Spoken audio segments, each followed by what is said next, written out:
Well, hello, hello, hello, and welcome to another youth debate.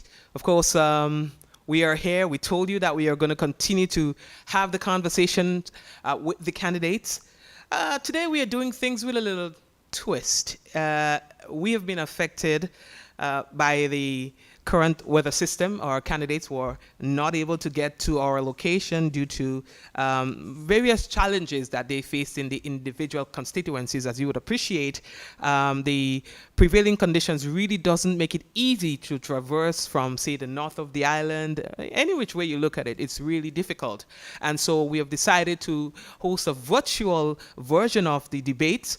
Today, we are joined by Ms. Giovanna Mark, and she's from the constituency of South St. George. So let's call her to the virtual podium and say hello to her.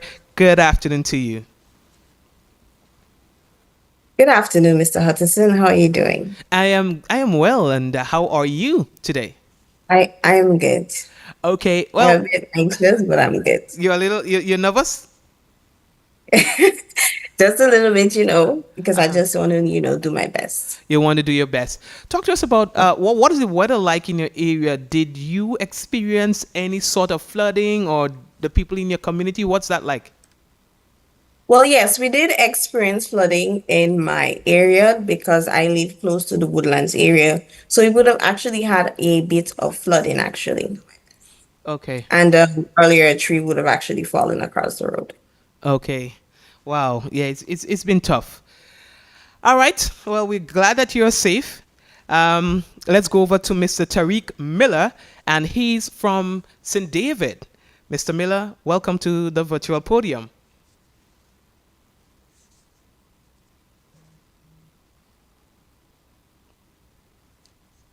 Mr. Miller, the floor is yours. Hi, good afternoon, everyone. Good afternoon to the listening audience.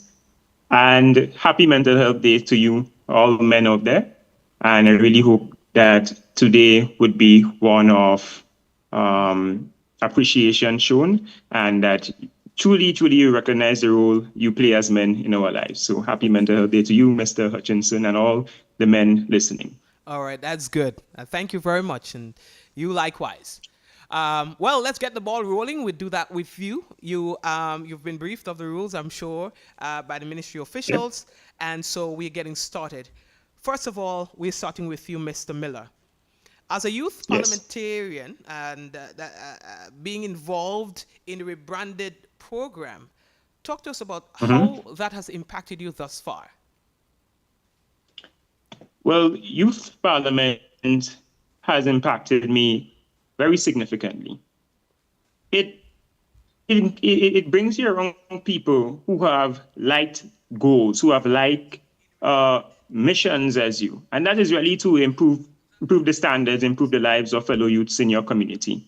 Youth Parliament gave me an opportunity to be surrounded more with members in my community, to engage with them, to understand truly what they are going through, and to look at ways, to look at solutions in which I can advocate on and to solve in some regard. So it has allowed me to, yes, to reach the people, to empathize with them. And lastly, it has allowed me a platform whereby I could inspire people to become the best versions of themselves. So really, this is a truly exceptional program, and I am happy with the development that has been evident in my life. Okay, great. Thanks for that response. And Giovanna, we'll ask the same question of you as a youth parliament candidate. How has this rebranded program impacted you thus far? I must say it has impacted me in a very significant way.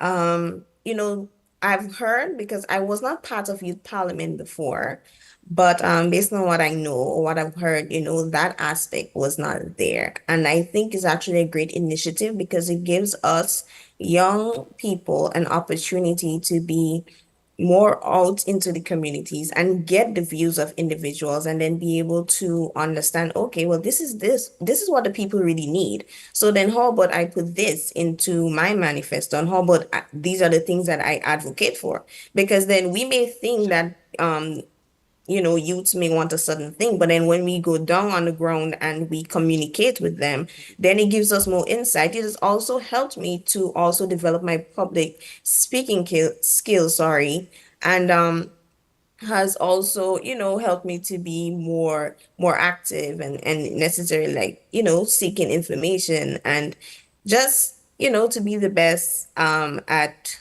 what I can do, and help me to explore my fullest potential actually as a young advocate. Okay, excellent.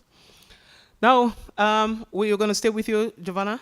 As a youth leader representing your parish, of course, what do you identify as the most critical development challenges currently facing your constituency? Again, as a youth leader representing your constituency, what and the parish, what do you identify as the most critical developmental challenges currently facing your constituency? Okay. So I would say we have some, let's say, housing and infrastructure developments that need to also be done.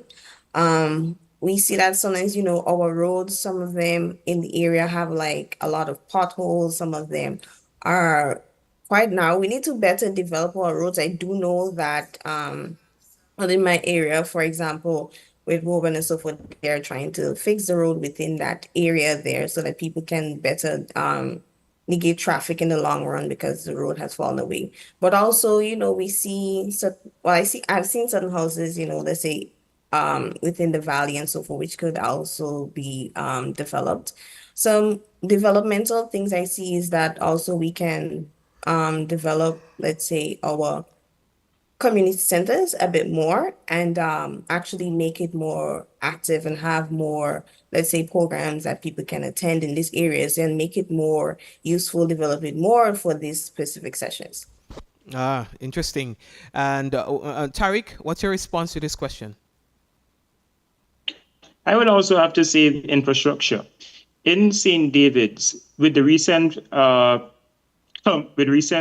culmination of the floods, we have seen a destruction in one of the houses in Mount Agnes, and thereby where siblings and people were living in the house came down with the mud. So that's one of the challenges that we face, developmental challenges that we face in St. David's. Another developmental challenge is the roads. Our road condition has severely impacted the lives of residents.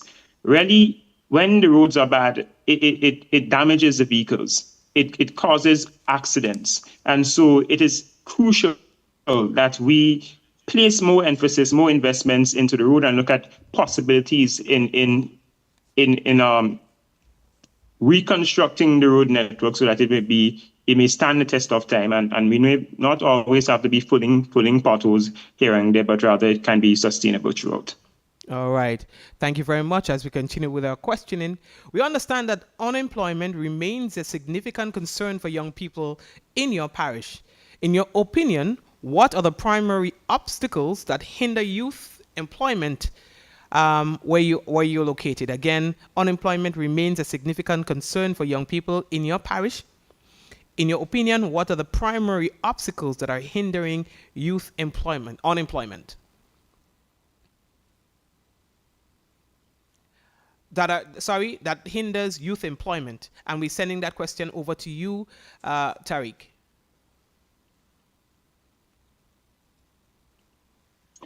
All right. Well, certainly when we talk about employment, we need to look at the ways in which people have experience. One of the challenges our residents or our youths face is not meeting the requirement for a job.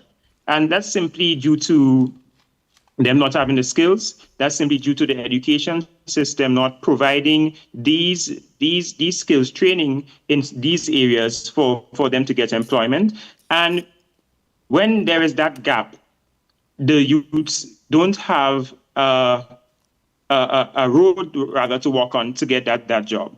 Additionally, we have to call it out that some people really have the opportunity to be employed, but rather choose not to get employed.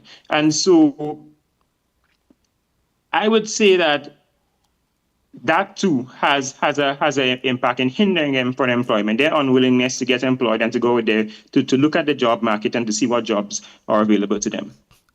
All right. Thank you for that response. And we are going to go over to Giovanna for her response to that question. Okay, yes. So one of the things I've realized as well is that the requirements for a job. So you may apply for a job, however, they want you to, let's say, have 3 years of experience within the field, which is sometimes not attainable, especially as a young person. Not only that, but then we must say that there are persons who, let's say, just prefer being self-employed. And then there are persons who just prefer not to apply for a job, as Mr. Miller would have said, due to their reasons as to how they see it, because some people see it as, okay, well, I'm going to sit in the office for, let's say, a certain period, and I'm only going to make X amount of money, but I want this amount of money. So then again, we have people with different views, but which affects employment, but also with the persons that actually, let's say, want to be employed and may not have the job experience. I think these are some things that we need to look into in our community so that we can actually have more young people being employed and giving them the chance to actually develop that skills. Because I think that's why on workplaces, people are entitled to train individuals. And also for the persons who prefer, let's say, being self-employed and working for themselves, then we basically need more people to, let's say, invest in certain things and, let's say, guide and help them to develop in that specific area. All right, great. So I've heard similar sentiments from both of you. So let me just go deeper into your perspective on this. So do you believe that the existing educational system sufficiently equips young people with the skills and knowledge that it needs for the modern day job market? Giovanna, I'll ask that of you, and then we're going to have Tariq's response. Yes, so I would say I do not think that the current school curriculum actually helps our young people with, let's say, that carrot part, because what we children, and I've heard when I was out in the field, right, I spoke to a particular parent who was talking about the secondary school curriculum, because then again, she was saying that her son this basically was not properly guided, as in, being able to get a career path because of the school curriculum. So I think the school curriculum should be revised. So instead of just having persons that say choose specific subjects, we guide them and we say, okay, well, these are probably some of the jobs that are available in Grady, that this is what happens. So we are going to guide these young people accordingly, develop our school curriculum, revise some of our clusters that we actually have our subjects in, so that young people better be able to, let's say, do more and to be, let's say, more flexible, more equipped, and have more knowledge before they go ahead to make the decision. Thanks for that response, Tariq. So the purpose of an education system is really to produce a productive citizen, not an educated citizen. Currently, the education system, it caters more so for an educated citizen rather than someone who can truly output. There need to be soft skills that are taught. In secondary school, soft skills used to only be taught at the assemblies or in a 1 hour, 2 hour lecture. And that shouldn't be. They should be inculcated into the curriculum, where almost every day students are taught skills on how to relate to each other, where they are taught, even if they are not doing the practical subjects, they are taught some skill in some way that can help them through their life's mission. Our education system also doesn't cater for the transition of students to the modern economy we have currently.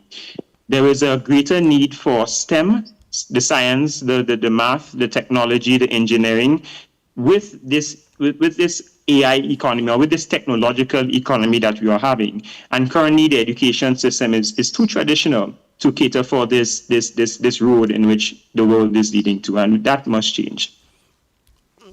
All right. So there's an increase, Tariq, in recognition of the importance of mental health among the youth. Do you believe that adequate support systems are in place in St. David, at least to address the mental health and well being of young people? If not, as a youth leader, what can you or what do we expect from you in terms of advocacy to address the issue of mental health among the youth? Well, it's certainly no. There isn't much that is being done in St. David currently to help people with mental health. Mental health is something that is stigmatized. It is something that we shy away from. And if we are to start talking more about mental health, there needs to be programs. And I aim to streamline programs whereby young people, the older generation, the middle, can come together through sessions, conflict resolution, not conflict resolution sessions, but counseling sessions, whereby they can relate to one another, breaking the stigma of mental health. I believe also that mental health should be included in the school's curriculum. When it is included at such a young age, young people can have the ability to understand their emotions, to know that when they are feeling happy, and even when they are feeling sad, that is okay to not feel okay. And so also implementing it in the primary school, implementing it at this early age will also reduce the stigmatization with mental health, because it wouldn't be a foreign subject when it comes up to them, but rather it be a subject that they are accustomed to and they are knowledgeable about in dealing when it rises on their horizon. Okay, thanks for that response, Giovanna. So within the community, well, within my constituency of South St. George, I will say that there is not much that is being done with regards to mental health. And I want to go out on a limb and probably say Grenade on a whole, but right now I'm going to focus on the constituency of South St. George. So what I think is, again, is that there is a stigma on mental health. People think that, okay, because people talk about mental health, that means that you're crazy, you suffer from insanity. But it's not that deep. Things just like depression and stress and managing these things, is a way of promoting good mental health. So what I think needs to be done is that the public needs to really be more sensitized on what mental health really is about, the depth of mental health. It doesn't have to do with the extreme cases where someone suffers from insanity, right? But simply as persons, better mental health would have a better effect on our young people. Young people would better be able to channel their emotions instead of lashing out and being aggressive and then attacking everybody and then think that, okay, well, violence is a way to resolve it because I feel angry, then I need to get back at someone. But then if we better our mental health system and we bring that into our schools within the constituency and we start teaching our young people and giving them that safe space that they need in order to develop, then our young people in turn, can actually have a better mental health or constituency and then Grenada on a whole. So then a lot needs to be done. We need to push. And one of my objectives as one of the youth parliament candidates for South St. George is that to advocate for better mental health and better mental health facilities because we need it. All right, Giovanna, you live, as we'll say, in the tourism belt. You get to see it all. As a national youth parliamentarian, what policies will you support to balance tourism growth with protecting St. George's environmental and natural resources, and why? Can you please repeat the question? Sorry. As a national youth parliamentarian, what policies would you support to balance tourism growth with protecting St. George's environment and natural resources, and why? Okay. So in order to protect our natural environment, we need to have, first of all, a clean environment. So the policies like the recycling bins that we see in certain places within my constituency and so forth. I think what needs to be done, because we don't want tourists coming into a country that is dirty because that would have a negative impact on our tourism. So that policy with the recycle bins, I think it should be more extensive, and the public should, let's say, be again better sensitized on how to use these bins and what are they for. Also, another thing is being able to, let's say, recycle is a big factor here when it comes to the environment. So yes, we have these bins, but what are we going to do? Are we going to set up places where we can, let's say, bring these things to be recycle on a larger scale, and we make stuff with it and then we sell it? Because then, for example, like the glass bottles and so forth, these things can be used and it can be made into, let's say, vase and other things that we can actually use to sell to our tourists and so forth. So a healthy and clean environment would attract more tourism. So in order to do that, we need to ensure that our environment is clean and we have proper drainage, so then we do not have all of the environment looking dirty. Again, our title is Pure Grenada, so and then clean environments and being able to maintain it is a big deal. All right, thanks for that. And we are going to go to St. David's, and we're going to ask a similar question. I know that we've had 2 hotels and a lot of hotel activity happening in St. David now, so there's tourism growth there. So what policies would you support, sir, to balance tourism growth with protecting St. David's environment and natural resources, and why? Well, we must understand that sustainable tourism protects livelihood. It protects the assets that was given to the local people who are living in these areas for ages. Sustainable tourism must respect the relationship a person has to the sea. For example, fishermen who cast nets to feed their families. Those youths, those fellas who go out at night to hunt for the maniku, to hunt for the tattoo. And we must have an appreciation for the environment, and we have a responsibility to be custodians of that environment we have. And if we fall short of that, if there's a failure, then I believe that we must be held accountable.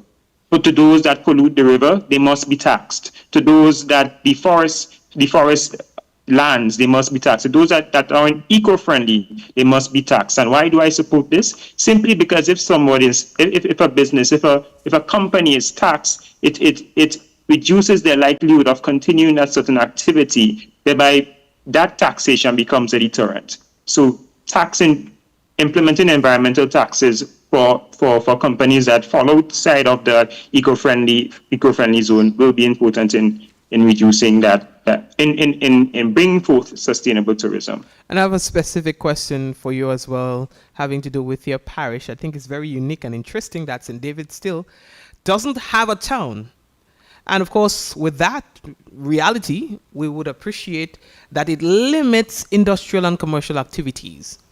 What strategies would you propose to diversify the local economy and, let's say, maybe create more job opportunities for residents? That's if you believe that there's some sort of developmental challenge as a result of not having a town there.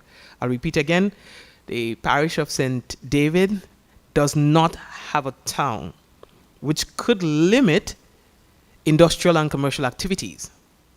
What strategies would you propose to diversify the local economy and create more job opportunities for residents? And of course, you're answering that on the basis that you also acknowledge that it is a developmental challenge to not have a town. Definitely. So I would say that, yes, it posed some challenge for residents in St. David's not having a town. A town is one that is stimulated with economic activity, is one that brings economic diversity to a certain place. And so with the absence of a town, it sort of limits us. But we will not be daunted by that in any manner. What do I propose?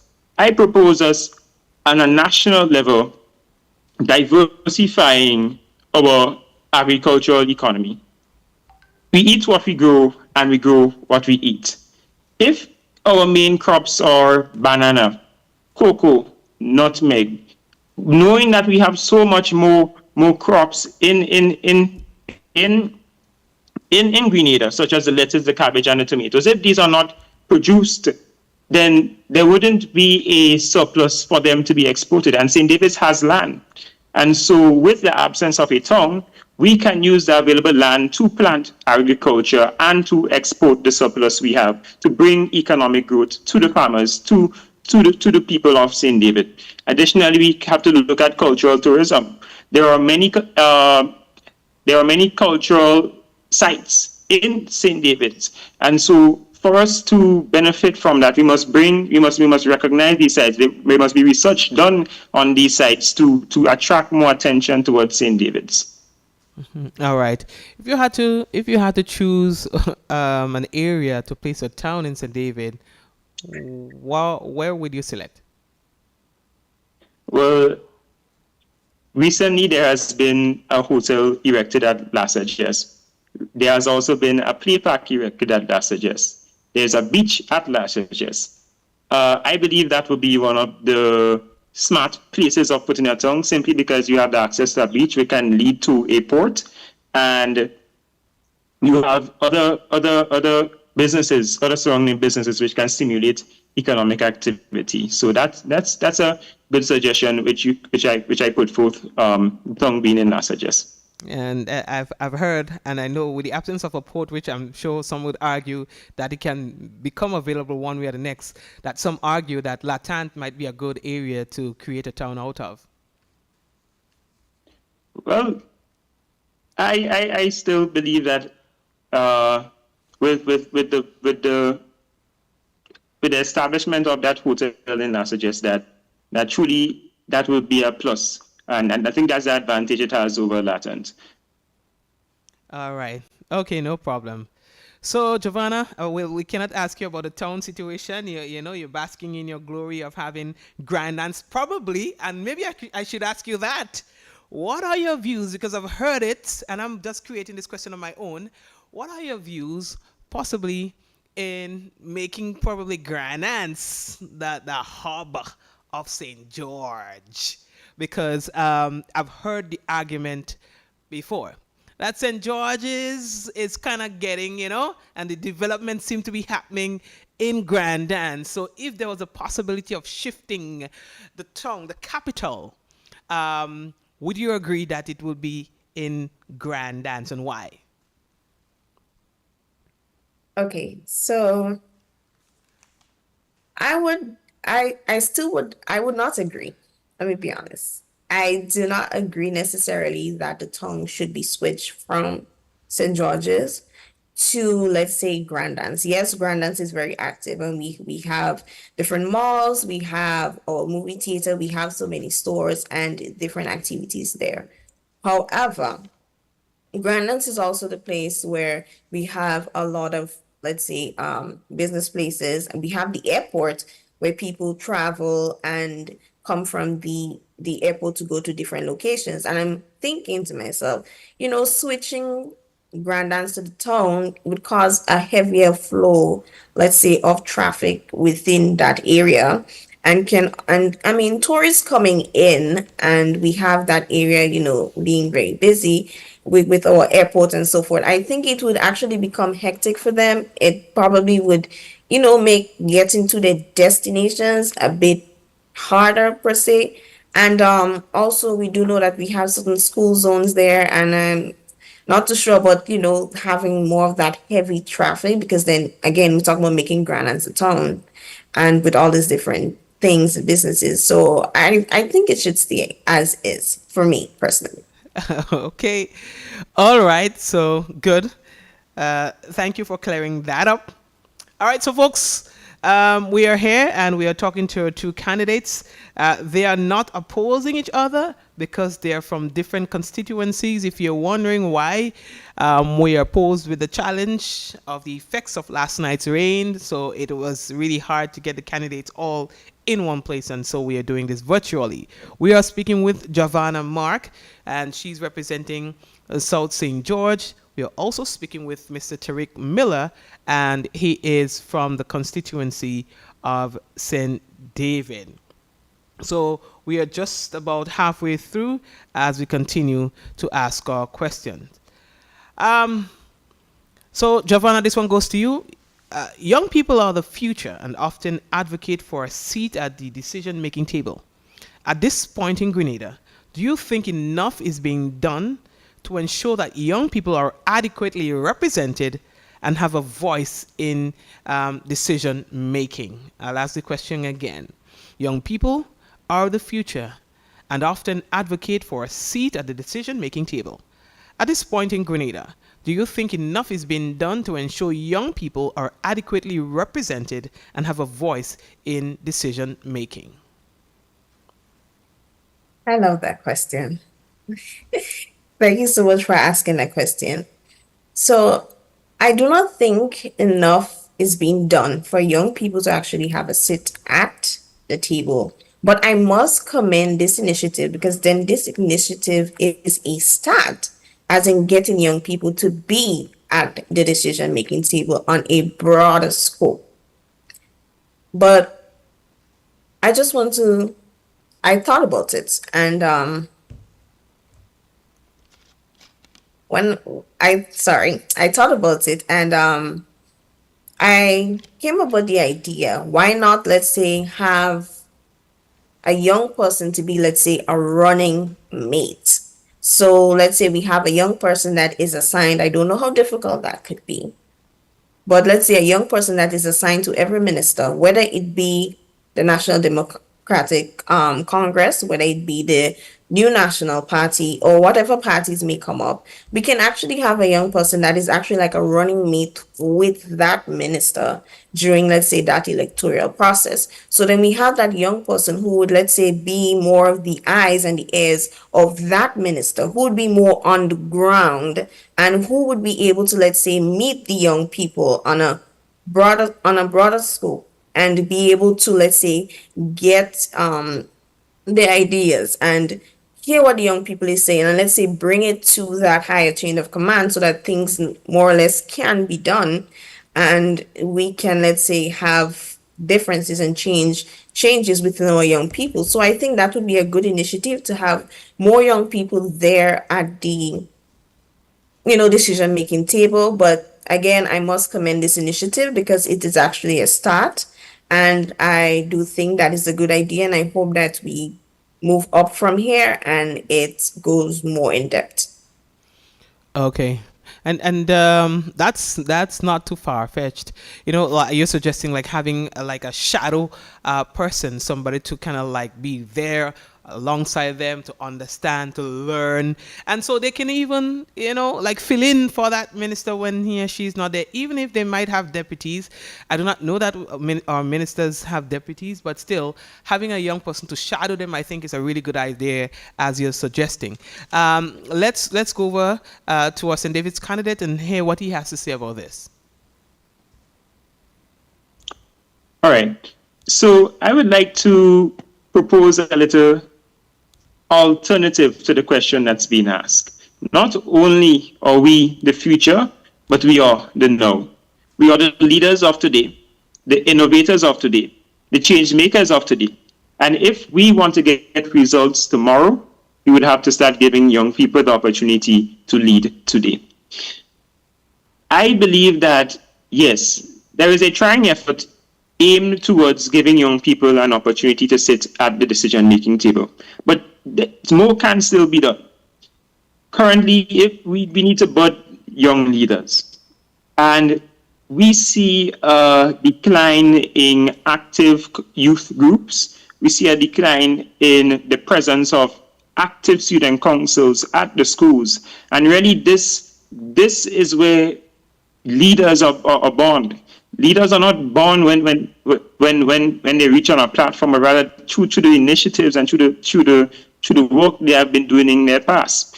And so there must be community groups aimed towards giving young people an opportunity to lead. And through those community groups, youths can start initiatives in their community aimed to bettering the life of their fellow brother, their fellow sister. And so more can be done, but the youth parliament is an exciting, it's a wonderful opportunity to start giving young people an opportunity to get out there and to be change makers in their community. All right. So many argue, sir, that St. David has underdeveloped tourism potential despite its natural attractions. Now, as youth leader, how would you use your platform to promote sustainable tourism in the parish? And at least that is to boost the local economy. Again, many argue that St. David's has undeveloped or underdeveloped tourism potential despite its natural attractions, and we know there are many of them. As a youth leader, how would you use your platform to promote sustainable tourism in the parish to boost the local economy? All right. So definitely, St. David's has a lot of attractions to offer. We have Lassages Beach. We have Six Senses Hotel, one of the upcoming hotels in Grenada, which is set to go on track. And really sustainable to improve this, there must be St. David's people must continue to market their constituency to show the benefits it has, to show that it has serene places, to show that it has cultural heritage sites, which is worth visiting. And so there must be individual effort aimed towards promoting St. David's as a bustling parish, as that virgin parish, which we often call it. Virgin Parish, and now they're saying St. David's talent. What was it? Was it saying St. David's talent, Grenada success? Yes, St. David's talent, Grenada's success. Okay. All right. I won't ask the same question of Giovanna because I know the situation is different in Grandlands. I think the entire area is doing good. But Giovanna, I just want to divert a little bit. Are you concerned that certain development within your constituency can negatively impact the tourism product? And I'll explain what I mean by that. Sometimes you hear people complain about the Wall Street, although it might be good for locals, it could be a little noisy. Sometimes for the hotels in the area, or sometimes you find vehicles doing their thingy around the roundabout that is dangerous and so on. So are you concerned that little local things that we do can affect the tourism product? And that's just two small examples, but of course you are privy to many more. Yes, so these things more or less let's can affect our tourism in more ways than one. And but again, with everything, I think that we need, let's say, regulation. So for example, you spoke about the Wall Street and it being noisy. And I have been pass by sometimes late at night, when you're traveling, let's say you're going to the airport, and you would see it's pretty active. And I mean, we have the hotel right there, the hotels have guests and so forth. What I'm proposing is that a regulation be made in place so that, let's say, within a certain period of time, we can, let's say, have persons there and persons can do certain things. Or we can also have a regulation as to, okay, well, the music could only be at a certain threshold. All of these minor things, if we were to, just regulate it a bit more, so we're not going to, let's say, remove the persons from there to have this area just be totally quiet, because then again, that would be unfair to the people that are vending on Wall Street because they make their livelihood by doing that. But what we can do is we can set regulations. I think if we put the proper regulations in place in these areas, things can be a lot different, and we can both basically have both parties coming on a level playing field, and it pleasing both at the same time. Okay. Gun violence, Giovanna will stay with you for a while. Gun violence is becoming a significant concern in Grenada.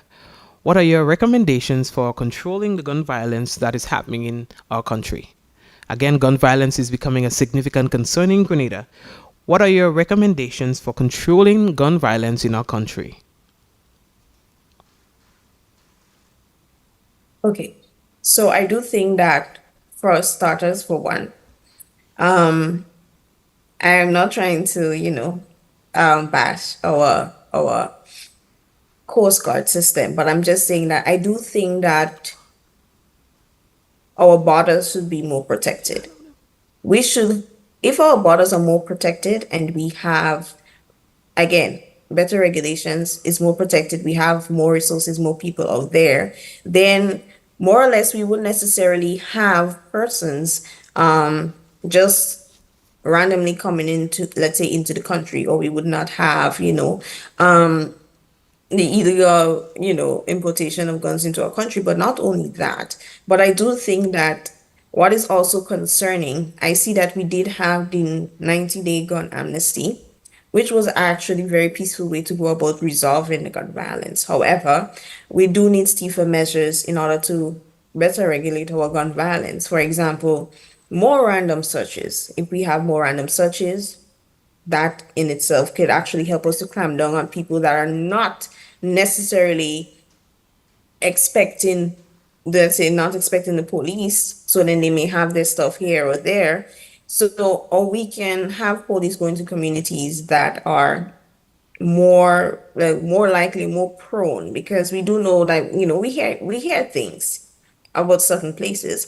So, certain places are more prone, then we better equip our police officers to go into these places and, let's say, more or less to do raids and be able to take back from that. Also, we also do need some more stiffer penalties, because if we have stiffer penalties or regulations towards this people having illegal firearms and these things, then again it will discourage some, but not all. Again, there isn't no perfect solution to this, but I do think that there are different things we can do, as I would have previously stated, that could help have an impact and decrease the gun violence that we have here. All right, thank you very much for that response. And so we're going to go over to St. David for his response. Yeah. So we must not ignore that crime is on a rise. Just the statistics in March of 2023 has shown an 8.4 increase in crime from 2022. And so what this is essentially saying is that there is still a certain sector out there who are battling with lack of opportunities, who are battling with painful past that is rebuilt through crime. And there's also a certain sector out there which really is not engaging in meaningful activities and is leading them to gun violence. Some recommendations that I propose is utilizing technology more to track the importation of guns. There must be scanners, powerful scanners which can penetrate equipments to show show what is in those equipments. They must, as Ms. Mark pointed out. But I would like to put a shift to that in some sense. Yes, police has a responsibility in going into communities and raiding it in some sense, but also they have a duty to relate with their fellow community members in a human way. So community police is an effective way in also reducing crime. Some years back, there was this initiative in Montu where the police used to go to the communities, and they saw a decrease in crime then. So we must also look at relating positively with the police and the community members. Additionally, there is a duty for that is placed on us as youth parliamentarians and the government to engage in programs which would cater for people who suffer from conflict and anger management. You don't pull out a gun because well, I hope not. Somebody pull out a gun because they are in a good spirit or they are at peace, but rather you pull out a gun because you're fueled by anger, because you're fueled with pain and you just want to rebel. And so there must be courses, there must be programs geared towards bringing an individual from that height of anger to a place to a more peaceful place in a faster time. So conflict management and anger management sessions do help in that regard. And also jobs. Providing young people with jobs will also decrease the chance of them getting involved in the bad vices of society. All right, thank you very much, Tariq. We're staying with you. As a youth leader, Tariq, do you believe it is important to use your platform to support policies and programs to make land and housing more affordable and accessible to young people in Grenada? Definitely. And just and according to our constitution, bullet number E of the preamble, there is a duty for the government to provide economic, social, political, and cultural rights to individuals, whereby they live in a state that is free from fear and want. And so, going off of this knowledge, it would be my duty to champion for the rights of people to housing. And so initiatives geared towards getting the government to allocate lands that they have in surplus to people who may need them for housing. It may take the government partnership with financial institutions such as the GDB, the Grenada Development Bank, to provide loans to young people, to give them an opportunity to live in the reality of owning a home, transforming that dream into a reality. And so that is one that my platform will be based around. And so just championing the cause, advocating on the issues that youth face in Grenada. All right, Giovanna. Yes. And so I do share very similar, actually, points with Mr. Miller.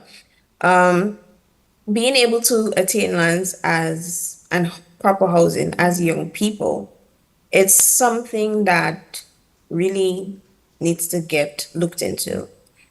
And it is actually quite difficult, if I'm being honest, because when you go to, let's say, these other financial institutions, like the banks and so forth, then you have to have, let's say, certain security, a certain amount of money. You need all these different type of requirements in order to be able to get to purchase. And then again, you have all that interest and all that debt that you can be placed in. And then again, how many of our working class young people are able to, let's say, meet these requirements of these financial institutions? Again, if the government, the lands that they do have in surplus, I do think that should basically be made available. Probably even if these roads don't have these lands do not, let's say, have roads that are very accessible. What can we do is that the roads can be developed, and then the lands can be split up. We're talking about the surplus that the government has, can be split up, and then it can be sold to these young people, so then they're able to, let's say, build a home, have a family. And also, again, the partnership again with the Grenada Development Bank, I think that is a good initiative in helping our young people to be able to attain houses and lands. Because then again, our young people are our future. They need a place to stay, they need a place to live. A lot of young people do not, let's say, have wealth or assets that will pass on to them by their family. And some young people are the only ones in their family, that probably, that's able to make it that far or attain something. So then again, we need to help our young people because it's not easy, and land is not, let's say, cheap anymore. Land continues to, appreciate and appreciate and appreciate, and that's because lands are seen as assets. So I do think that we need to look into these things and help our young people so that we again can build a better Grenada. All right, thank you for that response, and we now shoot the final question to you both. As technology and artificial intelligence continue to evolve rapidly, what do you believe are the biggest opportunities and challenges for young people in harnessing AI for development, education, and employment? How can governments and schools better prepare youth to navigate an AI-driven future? I'll ask the question again, Giovanna. As technology and artificial intelligence, AI, continue to evolve rapidly, what do you believe are the biggest opportunities and challenges for young people in harnessing AI for development, education, and employment? How can governments and schools better prepare youth to navigate an AI-driven future? Thank you, Mr. Hutchison, for that question. So, I would like to start with the challenges.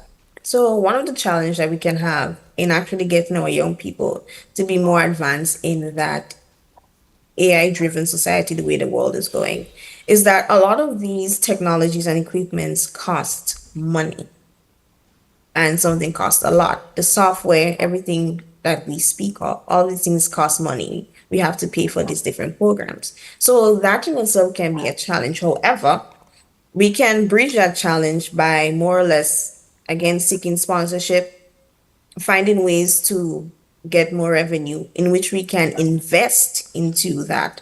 I also think that we should increase more programs that has to deal with AI intelligence into our school curriculum and also into, let's say, Time CC, for example, our college. I do know that they actually do have different programs actually in Time CC with this with cyber and so forth. But then again, we need to also protect our young people with this AI driven world, because then there can be a backlash as to where it can be used negatively, or our young people may be more at risk, by being exposed to things that they should not be exposed to. So I do think, again, uh, some of the positives that I would like to reiterate is that we can, let's say, more or less seek sponsorship, find ways to more invest so that we can advance our classrooms and have smart classrooms, which can actually better help with the learning for our students, especially those that, maybe a bit slower in terms of like their understanding, and just develop stage by stage by stage, and then we should be able to accomplish. All right, thank you for that response, Mr. Tariq. All right. So AI can be a curse and a blessing. The blessing comes whereby AI allows us as individuals the ease to search information, to browse the web. So you have websites such as Khan Academy, Quizlet. You have websites such as Duolingo, which helps a person to better find information in a faster, more efficient manner. AI also gives young people, and it basically gives people an opportunity to enter into a new career. So you have data entry, you have software engineering. These are the jobs that are streamlined through AI. But the downside with this now is, with the introduction of AI, get some traditional jobs will leave the labor market. So we have jobs such as in the telecommunications field, such as our librarians and such as our receptionists. These jobs will be replaced by AI, artificial intelligence machines. Additionally, there can be a tendency to over rely on AI, especially as a student. And when you over rely on AI, research has shown that your problem solving skills and your ability to think critically will be reduced, because you're basically giving it to a machine for you to do the work for you. And so that must be mitigated, and we must educate our people, educate our younger generation on how to more effectively use AI, not so much so that we over rely on it, but rather we just use it as a help to get information done more efficiently. So going back to the point I made with education, we have a responsibility now to push more of our STEM subjects to allow for the smooth transition from the current state of our economy towards the modern economy which the world is going into. And if we continue to push our STEM subjects, then it will be a less blow on the job market, because we will already have people equipped in that field to take on the new job with the introduction of AI. All right, thank you very much, ladies and gentlemen. Virtually, let's give a round of applause to our two candidates. I think they gave a good account of themselves. I'm very happy that we were able to do this despite the prevailing circumstances. Thank you very much, Ms. Giovanna Mark, South St. George, and Tariq Miller, Mr. Tariq Miller, representative for St. David. So we're starting with you, Ms. Giovanna Mark. with your closing remarks, we know that you are campaigning and asking your constituents to vote for you. Here's your opportunity to pitch to them why you should be the candidate of choice. Well, as previously stated, again, my name is Giovanna Mack, just to reiterate, and I am one of the candidates for Sultan George. One of the reasons why you should vote for me, my virtual audience, and also the persons that I would have come in contact with, is because you would find in me not just someone who is willing to, let's say, advocate for your needs, but someone that is willing to meet you at the level that you are. For me, the people are the interest, and I, as your candidate, I'm here to serve. Service is a great deal as a youth parliamentarian and also as a youth advocate. Also, another reason why you should vote for me is because of my determination. And you do know that you have someone that would always, always, always be advocating for you until a solution is given or a compromise is met, as in meeting your specific needs. And so pretty much that is it. And I just want to wish everyone a good rest of the day. Thank you very much, Ms. Mark and Mr. Miller. So first, let me say thank you to all those viewing and watching on the various platforms. My name is Tariq Miller, and I am your youth parliament candidate for St. David. Simply, you should give me an opportunity to represent you because I am here to serve you. I am dedicated to the cause in which you have indicated to me, and I will serve you in the best capacity possible. I will make myself available to serve you. I will initiate programs for your benefit. Programs get towards mental health. Programs get towards tackling the crime issue we have. And many of you have expressed your interest in agriculture. And so I am dedicated to these causes. And I will champion on these causes for you throughout this term, at the end of this term. And I am here for you. I am here for you. We are the now. So I just thank you for viewing, and I thank you, Mr. Hutchinson, for giving us your time here this afternoon. All right, you're welcome. Thanks again, Ms. Giovanna Mark and Mr. Tariq Miller. All the best. Ladies and gentlemen, so those were your two candidates for the first segment of today's program. They are not opposing each other. Mr. Mark, again, is from St. David, and Mr. Miller from St. David and Miss Mark from St. George South. All right. So here's what we're going to do. We're going to take a quick break and we're going to come back with our next two candidates. All right. We have two other candidates standing by to go live to speak with you about their perspective and plans to develop their respective communities. We'll be back.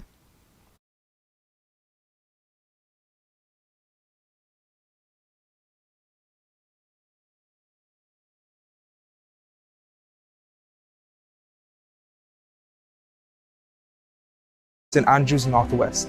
Now, as you notice, I'm not wearing a shirt, tie, jacket, or anything fancy. Why?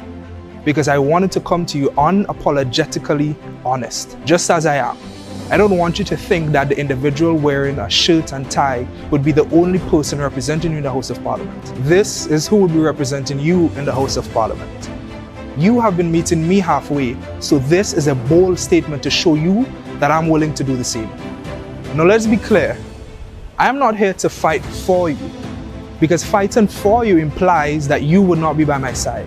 I am here to fight with you, to tackle the issues of entrepreneurship, improving skills, and of course literacy rates throughout the constituency of St. Andrews Northwest. We would be fighting side by side.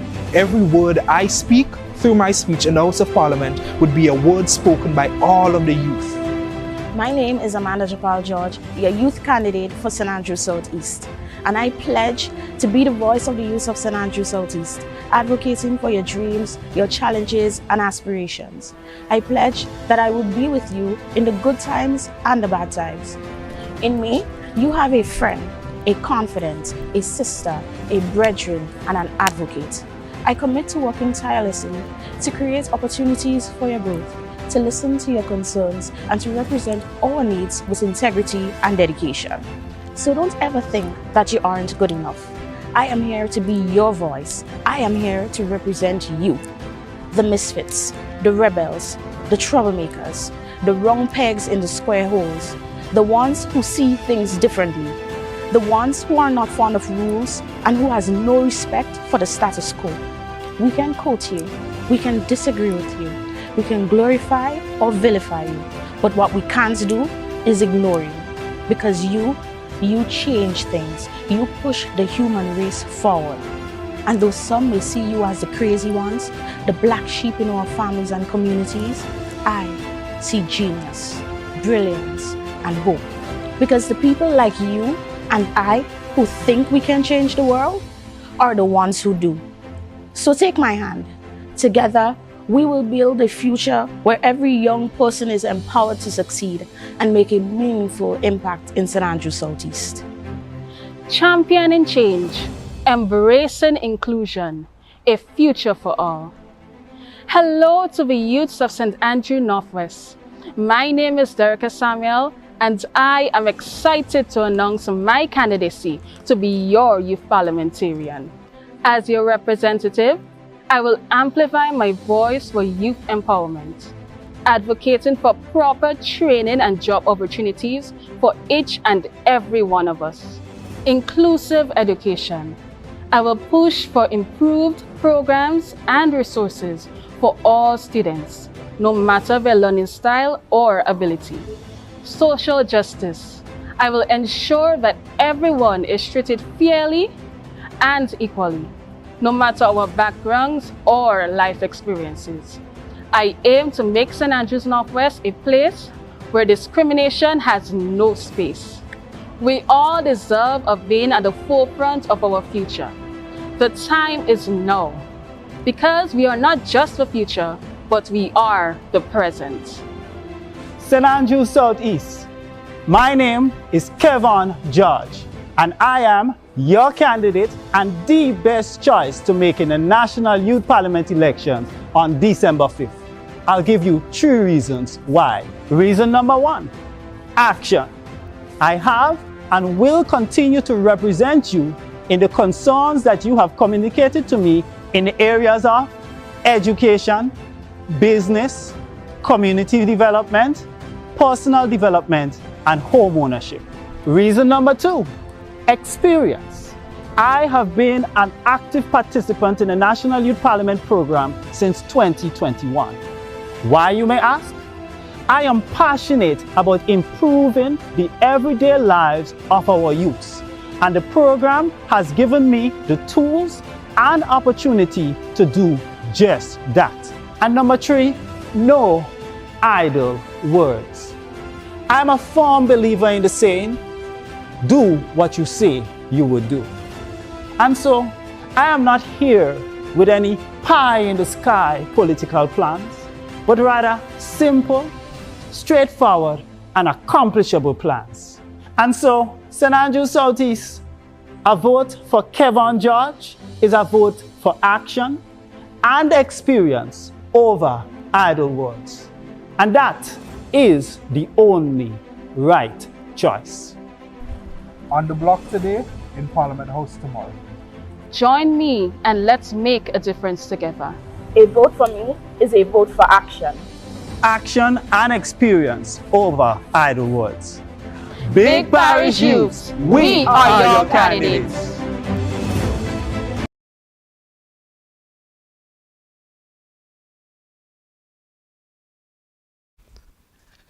Viewers, welcome back, and we are excited. And we have 3 candidates with us, all right? And it's going to be another exciting segment. We have 2 candidates from the constituency of St. Mark, and we have 1 candidate from St. John. All right, so we're going to do this. Let's go to the candidates from St. Mark first. We have got Kyle Cyrus. Kyle, welcome to today's debate. Thank you. My name is pronounced KL, for those of you wondering, KL Cyrus. KL Cyrus. So we got it. KL Cyrus. KL, how's your day today? I know that we have had a lot of rain and flooding. How did you do in St. Mark? We have a very good drainage pattern on our end, especially in Victoria. So we weren't prone to flooding per se, but there were landslides. Mm-hmm. And I am a teacher, so I was able to sleep today and then get additional work done. So today was restful for me. So I am very thankful for that. All right. Good to know, teacher. And Akim Philip, welcome. And talk to us about you. How has your day been? How did you do with the flooding? It was good. It was basically peaceful.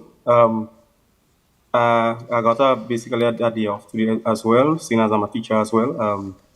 So it was restful and peaceful. I made the best of it. All right. And Sashana, how are you? How is St. John doing today? What did you experience with regards with the heavy rains? Did you notice any flooding in your area? Were you affected directly or indirectly?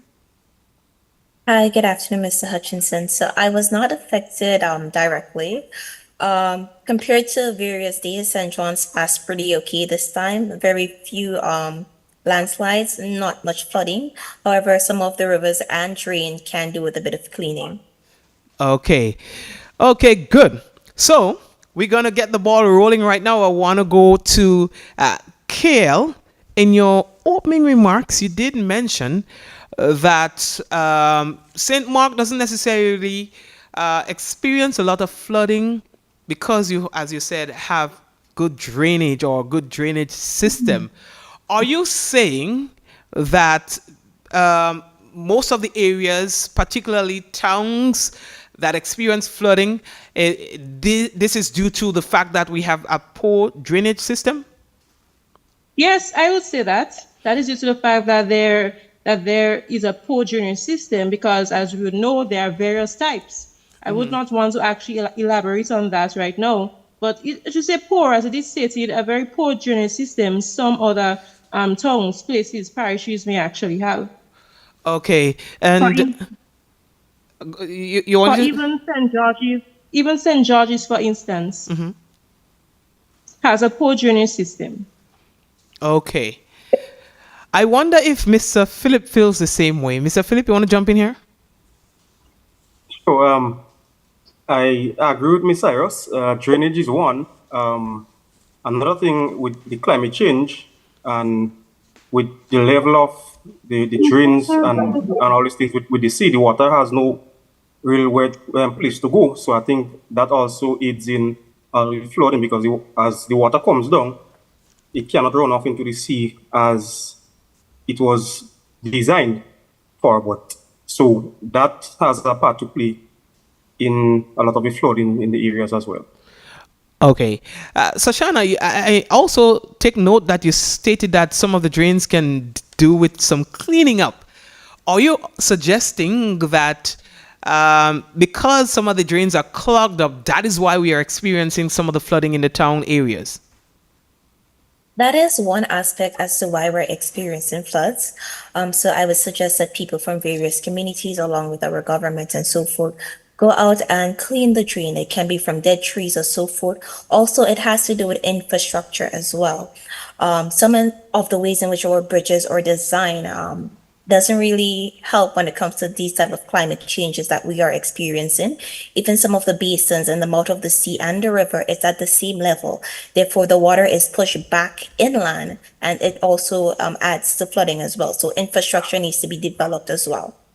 Okay, while you have the microphone, do you feel that young people in St. John are adequately represented and have a strong voice in community decision making and the decision making process? Because here you have an issue that we've seen a lot, but we have not heard it being addressed enough. And as young people, we're hearing it more from young people. So do you feel like you have a strong voice in your community where the decisions are being made? Do you feel like you are represented adequately?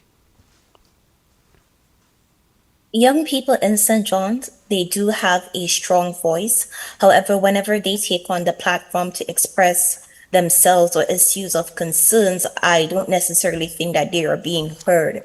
They are given platforms to speak, and some of them may shy away from it because at the end of those meetings or seminars, the things in which they would have tried to raise awareness of is not really taken into consideration. Yes, we speak and engage with them, but who is actually listening and taking into account the things in which that they are advocating for? Okay, I take note that in a recent community engagement with the government that you had quite a bit to say. Do you get the impression that those concerns that you brought was taken seriously and that you can look forward to some degree of response or favorable response to those concerns that you brought forward? I do hope that our government will turn an eye and look into the areas of concerns in which I would have advocated for. So far, I have not had any follow-up as yet, but those are things that affects many young people, not just the young people in St. John. And I think that they should put more emphasis and effort into actively looking into it. Okay, and it was recent, so we'll give it some time, and probably I'll have another opportunity to engage with you to get your feedback on what follow-ups and what might have changed since then. So we're heading over to St. Mark with the same question. Do you feel that young people in St. Mark are adequately represented and have a strong voice in community decision making and the decision making process? And of course, we're going to ask that of KL first. I would say no. I even share the same stance as Sashana. There are many young people in St. Mark that believe that we are silenced. Many believe that even if we may lend or even give our voice, it wouldn't even matter. And I can even go further to say that this may be due to several issues, and it may not just be for our parish per se, but it is nationwide. Because currently in St. Mark and even additionally in Grenada on the whole, Carriacou and PC Martinique, there isn't per se an advisory group where a young person or even young people can sit to voice our opinion. But I have to say here is now the youth parliament where we now have a chance. But even as I stated earlier, many young people believe that we are silenced. Though we may speak up, at times our words, our voices would just go down to the ground and nothing may not actually be done. Wow. Okay. Mr. Philip. Yes. I share the same sentiment. Just to add to what they said, I think a lot of youth are disengaged from and basically sometimes are feeling in the sense put aside. I think especially in St. Mark, a lot of young person might think that their opinions don't matter. They feel kind of like they're not important then. And again, I think it's nationwide. It's getting better now because with the youth parliament and a lot of young persons are with the youth talk and all these things. So a lot of young persons are getting the opportunity to speak now and they're being heard. But I think still more can be done, especially within the different communities. There isn't a quota for where that could say, okay, we need such and such amount of young persons to sit on different boards. So even though elections, they might have election process for different community groups. Although the young persons might not get voted onto those boards because now they're looked at, they're young, they're inexperienced and such. So I think more needs to be done to kind of bring out and help young persons to be more out there and be part of this decision-making process in our communities. All right, thanks for that response. We'll stay with you. what specific facilities or programs do you believe are missing, particularly in your parish, and what would you that would significantly benefit the youth? I'll repeat that question again, okay? So what specific facilities or programs do you believe are missing in your parish that will significantly benefit the youth?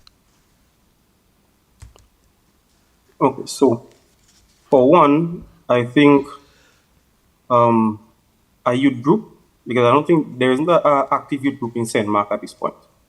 So I think that is one of the things that would help the youths within the communities of St. Mark. More opportunities in the sense of training and all these things, leadership workshops and such. I think we need to bring back a lot of the groups within the schools as well. So it's not just, you could do things within the community, but I think there should be a grassroots in the sense that it should start in the schools.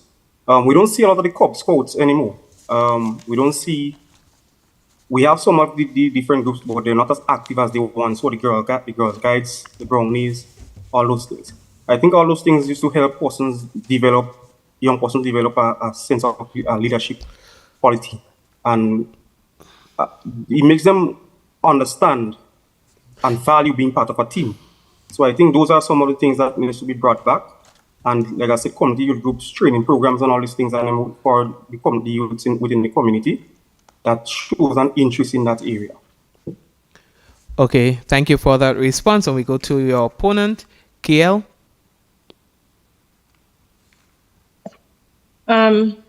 In St. Mark, we do not have a community center. So I can even go further to say even a development center. And again, that development center can be broken down into a community center, as stated, and even learning centers.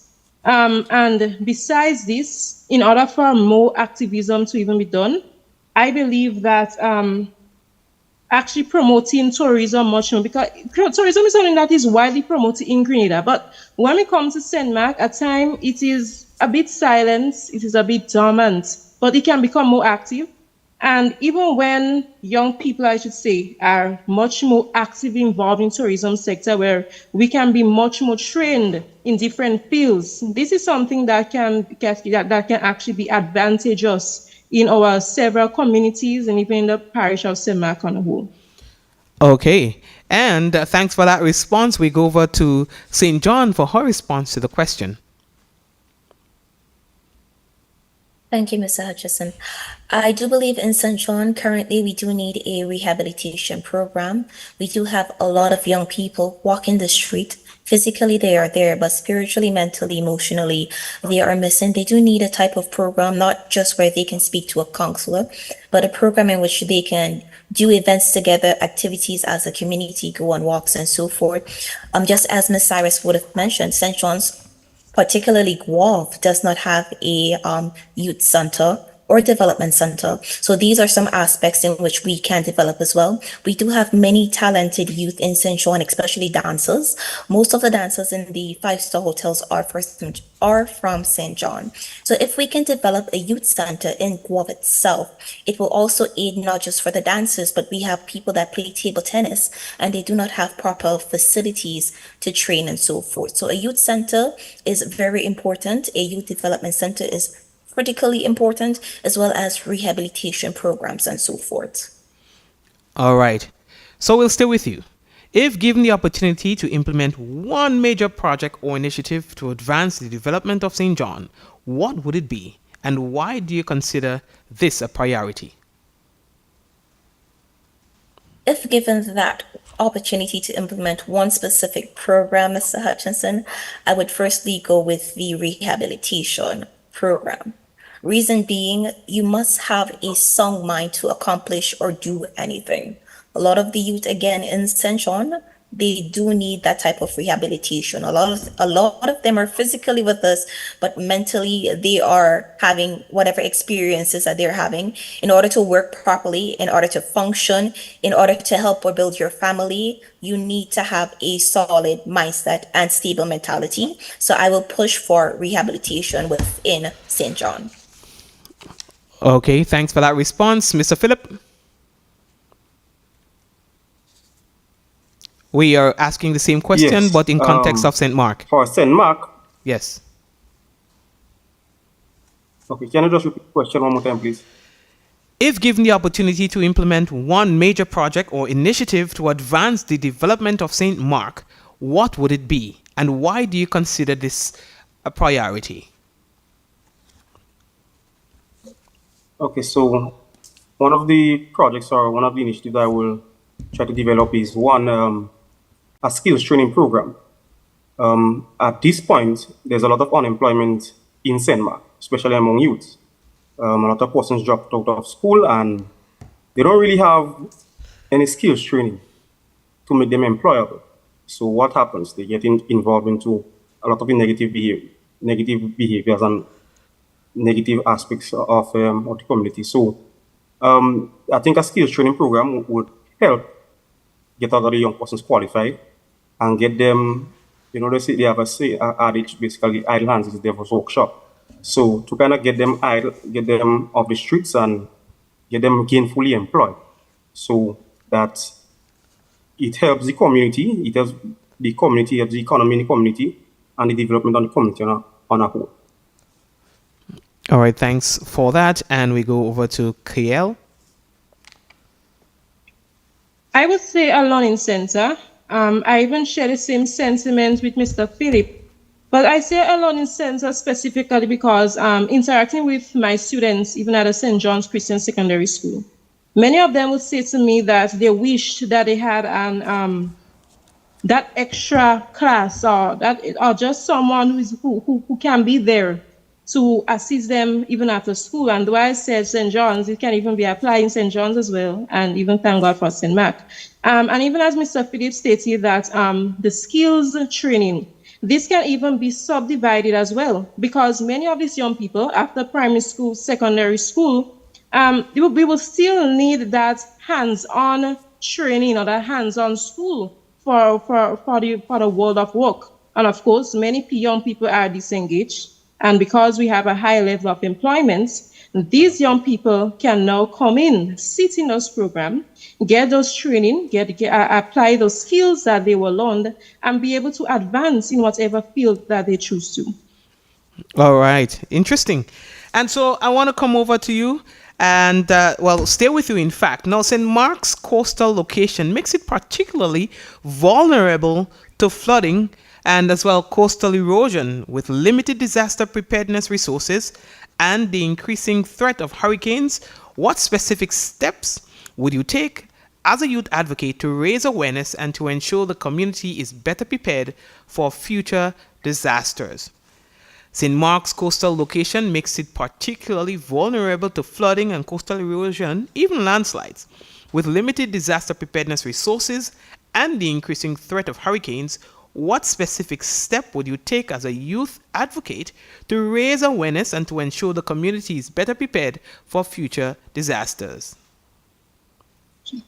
One, we must start with education. In order for someone to be properly prepared or amply prepared, we must be educated on whatever it may be.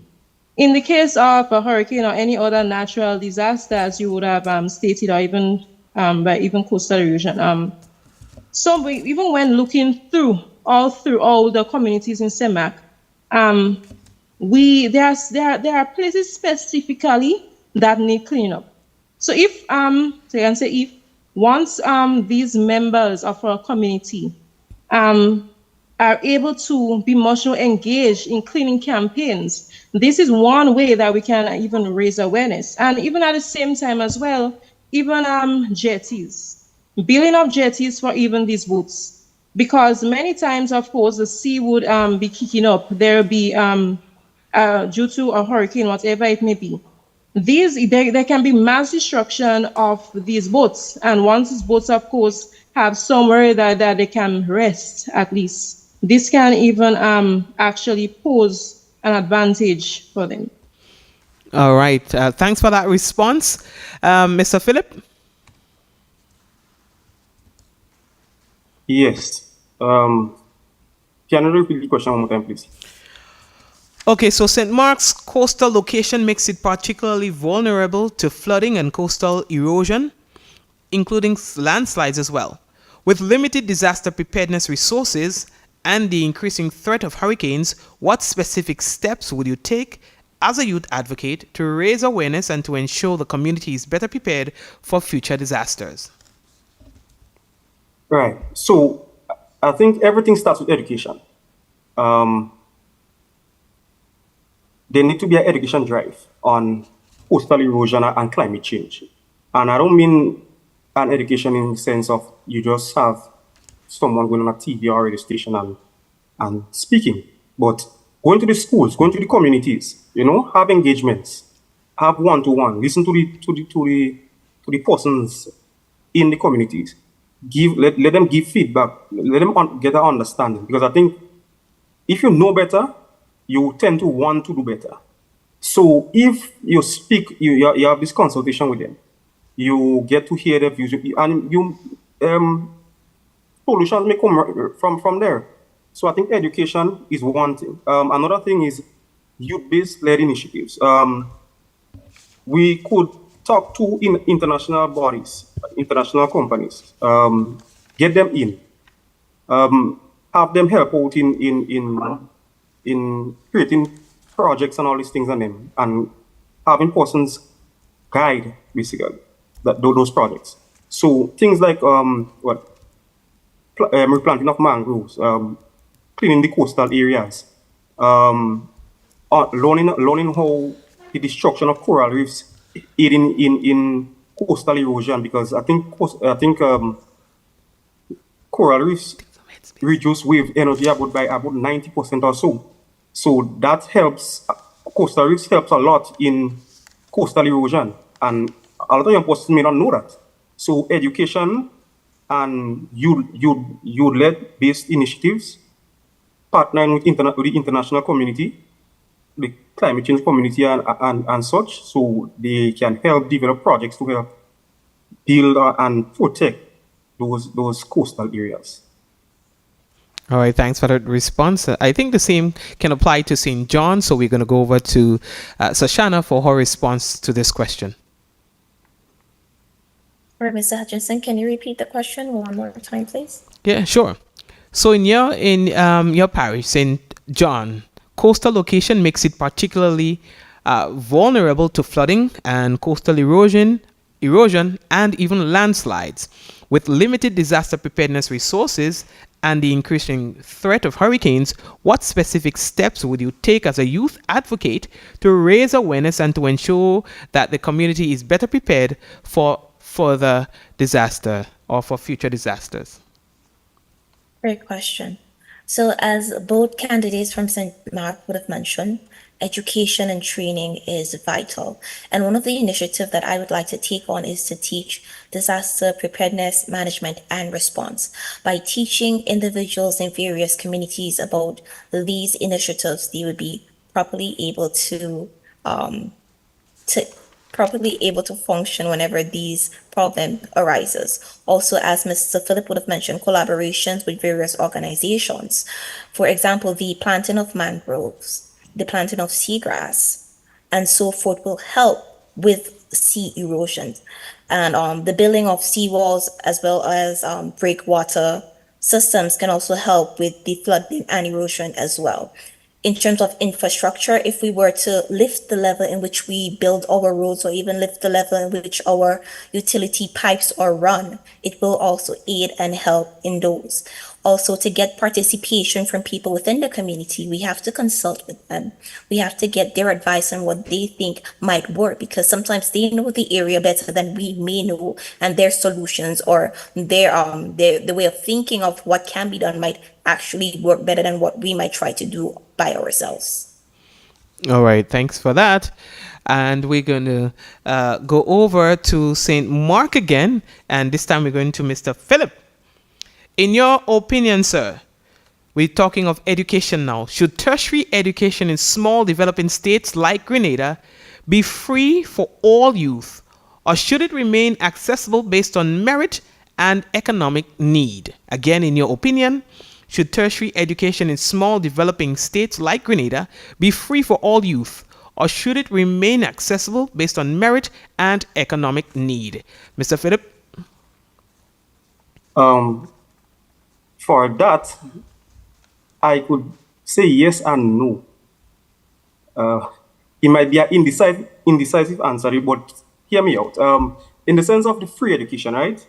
That means somebody has to pay for that. It's free to us, but it's not free. Somebody has to pay for it. Is it sustainable for the government to continue paying for those for the persons to get those education? Is it sustainable in the long term?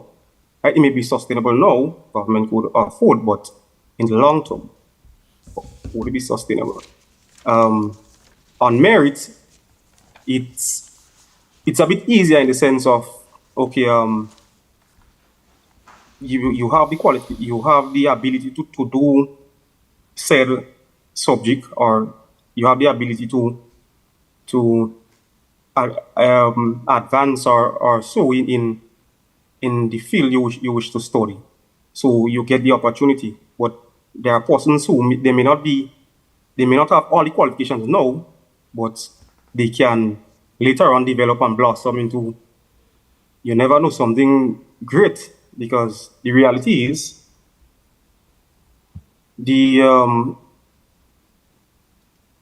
so like I said, there's a yes and a no to it, because there's benefits and there's also negatives to it, because affordability, in the sense of it being free, it allows more persons to get qualified, right? It allows more persons to get qualified and improve, and then the country on a whole improves in that sense. But again, I look at the sustainability of it in the long term. And on merit, persons may get left behind. Persons who are able to do it, they may not show they may not see it right now. But again, there's late bloomers, and as a teacher, I know about it. I've seen it. There are late bloomers, and they may be denied the opportunity because maybe they didn't do well in secondary school, or they may not do so well in TAM-CC, and they're denied the opportunity. Okay. All right. Thanks for that response. And we're going to go over to your opponent and hear what she has to say. I just say it should be free, but it should only be free for those that are in a financial loophole. And but of course, testing would have to be done to ensure that these persons fall under that category. I can also add that although we should be free, there should also be a strong emphasis on vocational education, because many young people are not, some young people, their thing is not the academics. But when it comes to the vocational, they will bloom in that, because of course, every one of us do not fit in the same brackets. Okay. And let's go over to St. John for her response to that question. I would say a bit of both, actually. In terms of free education, we have to think of the cost. And again, as Mr. Philip would have said, the sustainability. Sometimes most of the school that has the free education, they no longer have a steady income to do repairs and so forth on the school. Although our government is facilitating the cost for free education, how often would they be able to allocate funds for repairs and so forth? But again, it can also be based on the students' merit and economic status. We do have a lot of intelligent students. However, they do not have the finances to pay for their education. So I would say yes on that end. But in terms of free education, we have to think about the sustainability and the allocations of the funds to push free education. All right. And in some of the response, I kind of heard vocational and technical skills and so on. So let's go straight into that with you, Ms. Shoshana. Do you think that our current education system is adequately preparing our young people for the world of work? Do you think that our education system is currently preparing our young people for the world of work? Despite our current education system is doing the best that it can, unfortunately, I do not believe that it is preparing our young minds for the field of work. We have cases where many students with associate degrees, students with 14 or 13 subjects that are home and unemployed. The things in which we teach them in our institution when they graduate, they do not have jobs that are readily available for the field that they themselves might study into.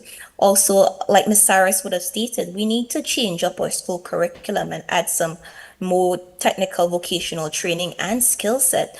Therefore, when students leave their institution, they have enough skill sets that they might even start their own businesses instead of sitting home unemployed with so many qualifications. KL, I would like to hear your response to that question. Can you kindly repeat the question? So, do you think our educational system is currently adequately preparing our young people for the world of work? My response is no, and that is because most of our secondary schools do not have a strong technical and vocational program, and therefore many young people are left behind because even as I stated from the previous question, many young people are not high on the academic side, but when you give them that hands-on, the vocational, the technical, then again you will see those increasing numbers. Okay, thank you very much. And Mr. Philip, your response?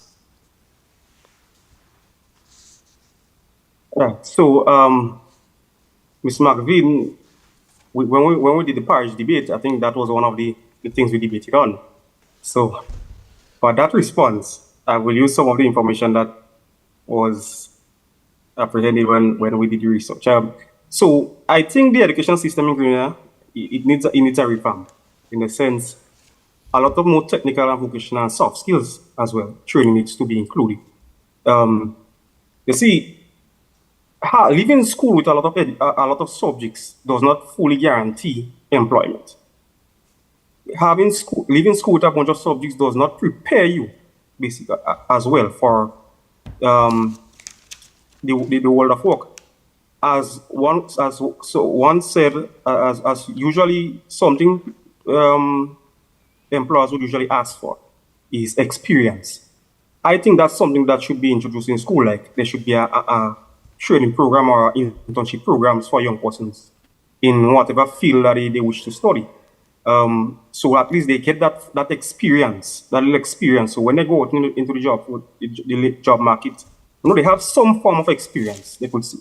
They won't have the 3 years and such, but at least they have, no matter what little experience they have, it could be beneficial to them. Vocational skills. Not everybody, as my colleague said, not everybody may be academically inclined. Some persons, they're skilled with their hands. Some persons, they're creative. They like to draw, all these things. I mean, I think it should gear towards teaching the basics in the maths and English and focus more on the talent, the area of interest, instead of just having this assembly line where one size fits all. The soft skills. I think if soft skills are introduced in school, leadership qualities, conflict resolution, and all these things, it would eliminate a lot of the problems we have in society right now, in the sense with the gang violence and the gun violence and all these things on them. Because now persons know how to deal with their emotions. They know how to deal with certain situations that may lead to conflict. Right? So conflict resolution, all those things, and emotional intelligence, all those things. I think those things need to be introduced in schools, into our education system. All right. Thank you very much for that response. We are moving. Did I cover everyone on this question? I just want to make sure. We good? All right. So we are moving on. As a youth leader, sir, would you support the decision to make mental health support mandatory, at least as a part of the school's curriculum? All right. As a youth leader, would you support the decision to make mental health support a mandatory component of the school's curriculum? And maybe you can give a reason why you would support that or not. That is a resounding yes. You see, the reason why I would say this, again, going back to what I previously said,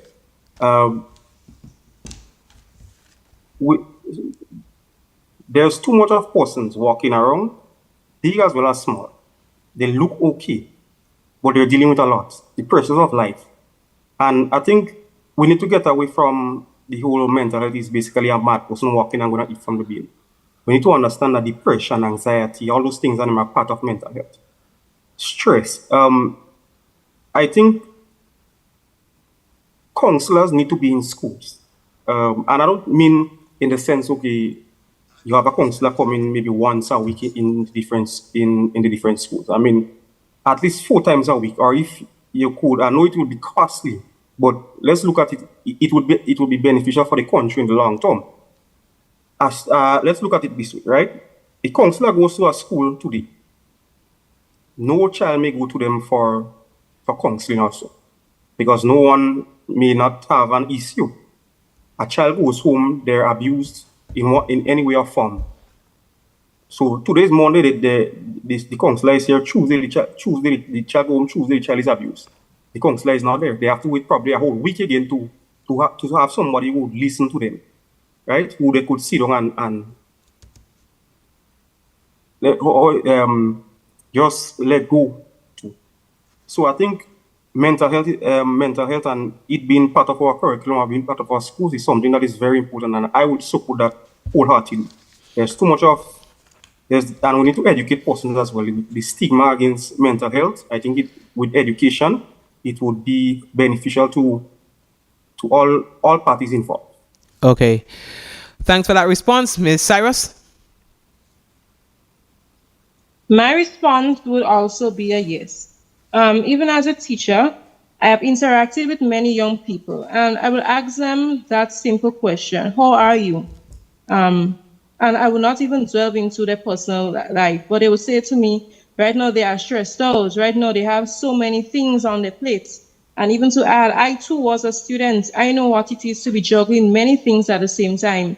And even when we look at many young people in our schools, in our community, we may say that they make poor choices, or their behavior may be uncalled for. But so many times young people's behavior are due to poor mental health. And so this is something that should be key in our curriculum, that should be applied in every school at every level, and even try to be applied even to add in various groups as well in our communities. And even to add again, there are reports that there are many young people that are attending the mental health clinic at a general hospital. So many young people are struggling, are going through, but who is there to even listen to them? Mm-hmm. Right.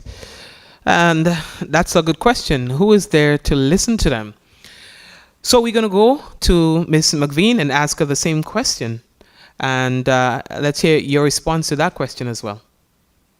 It is also a definite yes for me as well. It is of paramount importance that we teach mental health within all our institutions, not just our schools, but our youth centers and community centers as well. Remember, we have students and people from different walks of life, coming from different homes and different backgrounds, have different experiences.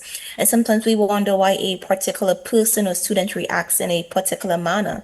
And in order to understand them, we need to understand the root of causation, the chain of causation, what exactly led that individual to respond or react or be in the manner in which they are. And most of the time when we hear mental health, again, we think somebody that is crazy and somebody that needs to go to the mental health or need medication. And it is not always that case. So mental health education is important, being able to identify somebody that is being affected, be it from stress, depression, or anxiety, and being able to know how to respond, how to react, and how to help that individual. All right. Let's switch it up a bit, and we're going to stay with you, St. John, Ms. McVean. Gun violence is becoming a significant concern here in Grenada. What are your recommendations for controlling gun violence in our country? One of the recommendations which I would make is to impose stricter rules and policies on our ports and on the airports, so forth. So whenever we find additional guns, illegal guns within our trial and state of Grenada, Carriacou, and PT Martinique, let's find the custom areas, let's find the port, That way, they would operate in a stricter atmosphere to properly search the goods that are coming into our country to ensure that there are no illegal objects or substances on the street. Also, any individual found with an illegal firearm, why not give them 3 to 5 years in life and restrict them from leaving the country? Imposing stricter policies, stricter rules, stricter laws will eventually help to decrease the guns that are on the street. Because at the end of the day, that individual knows, if I am caught with this gun, I am seeking 3 to 5 years imprisonment. My passport is going to be taken away from me. I cannot leave Grenada for a certain amount of years. Or if it is somebody on the port that is aiding those individuals, once they are caught, they know, hey, I would be fined this amount of money. I am seeking imprisonment as well. Also, the use of CCTV on public property, I think that needs to be something we look into in Grenada, because a lot of the crimes that are happening, we're not officially aware of what exactly would have transpired. We're just going based on assumptions or based on eyewitness testaments, and sometimes the case is it can be misleading. So CCTV in public spaces would be a great implementation as well to cut down on violence and guns on the streets of our tri-island states. All right, thanks for that response. And so we're going to go over to Mr. Philip for his response as well. Right. So can you repeat the question one more time? Gun violence is becoming a significant concern in Grenada. What are your recommendations for controlling gun violence in our country? Okay. So first things first. Grenada don't manufacture guns. I don't think we manufacture anything much. So that's after we establish that. So the guns must be coming from somewhere. Most of the guns are imported. And to piggyback off what Ms. McVean said earlier, right? So stricter laws, stricter penalties, better equipment on the ports. Also, something I think that could work. We're part of OEC, of CARICOM. Why not set up a border task force or something to basically to help patrol, because our Coast Guard is not big. We're living on islands. There's a lot of beaches, a lot of places where boats can come in, drop off, and go, being undetected. So I think maybe having a task force within the different, with a partnership with the different Caribbean countries could help alleviate a lot of those problems. More policies, in the sense, more educational policies, community engagement programs to help the root cause, because poverty as well, lack of jobs is some of the things that help with gun violence, the rising gun violence. So maybe with job opportunities, that could help alleviate a lot of the problems, mentorship programs, having counseling again, and out of those questions kind of merge, because with conflict resolution and all those things, and it helps with teaching those in school. I think it will help with cope the gun violence and such in the country. All right. Thank you very much for your response. And Ms. Cyrus, what's your response to this question?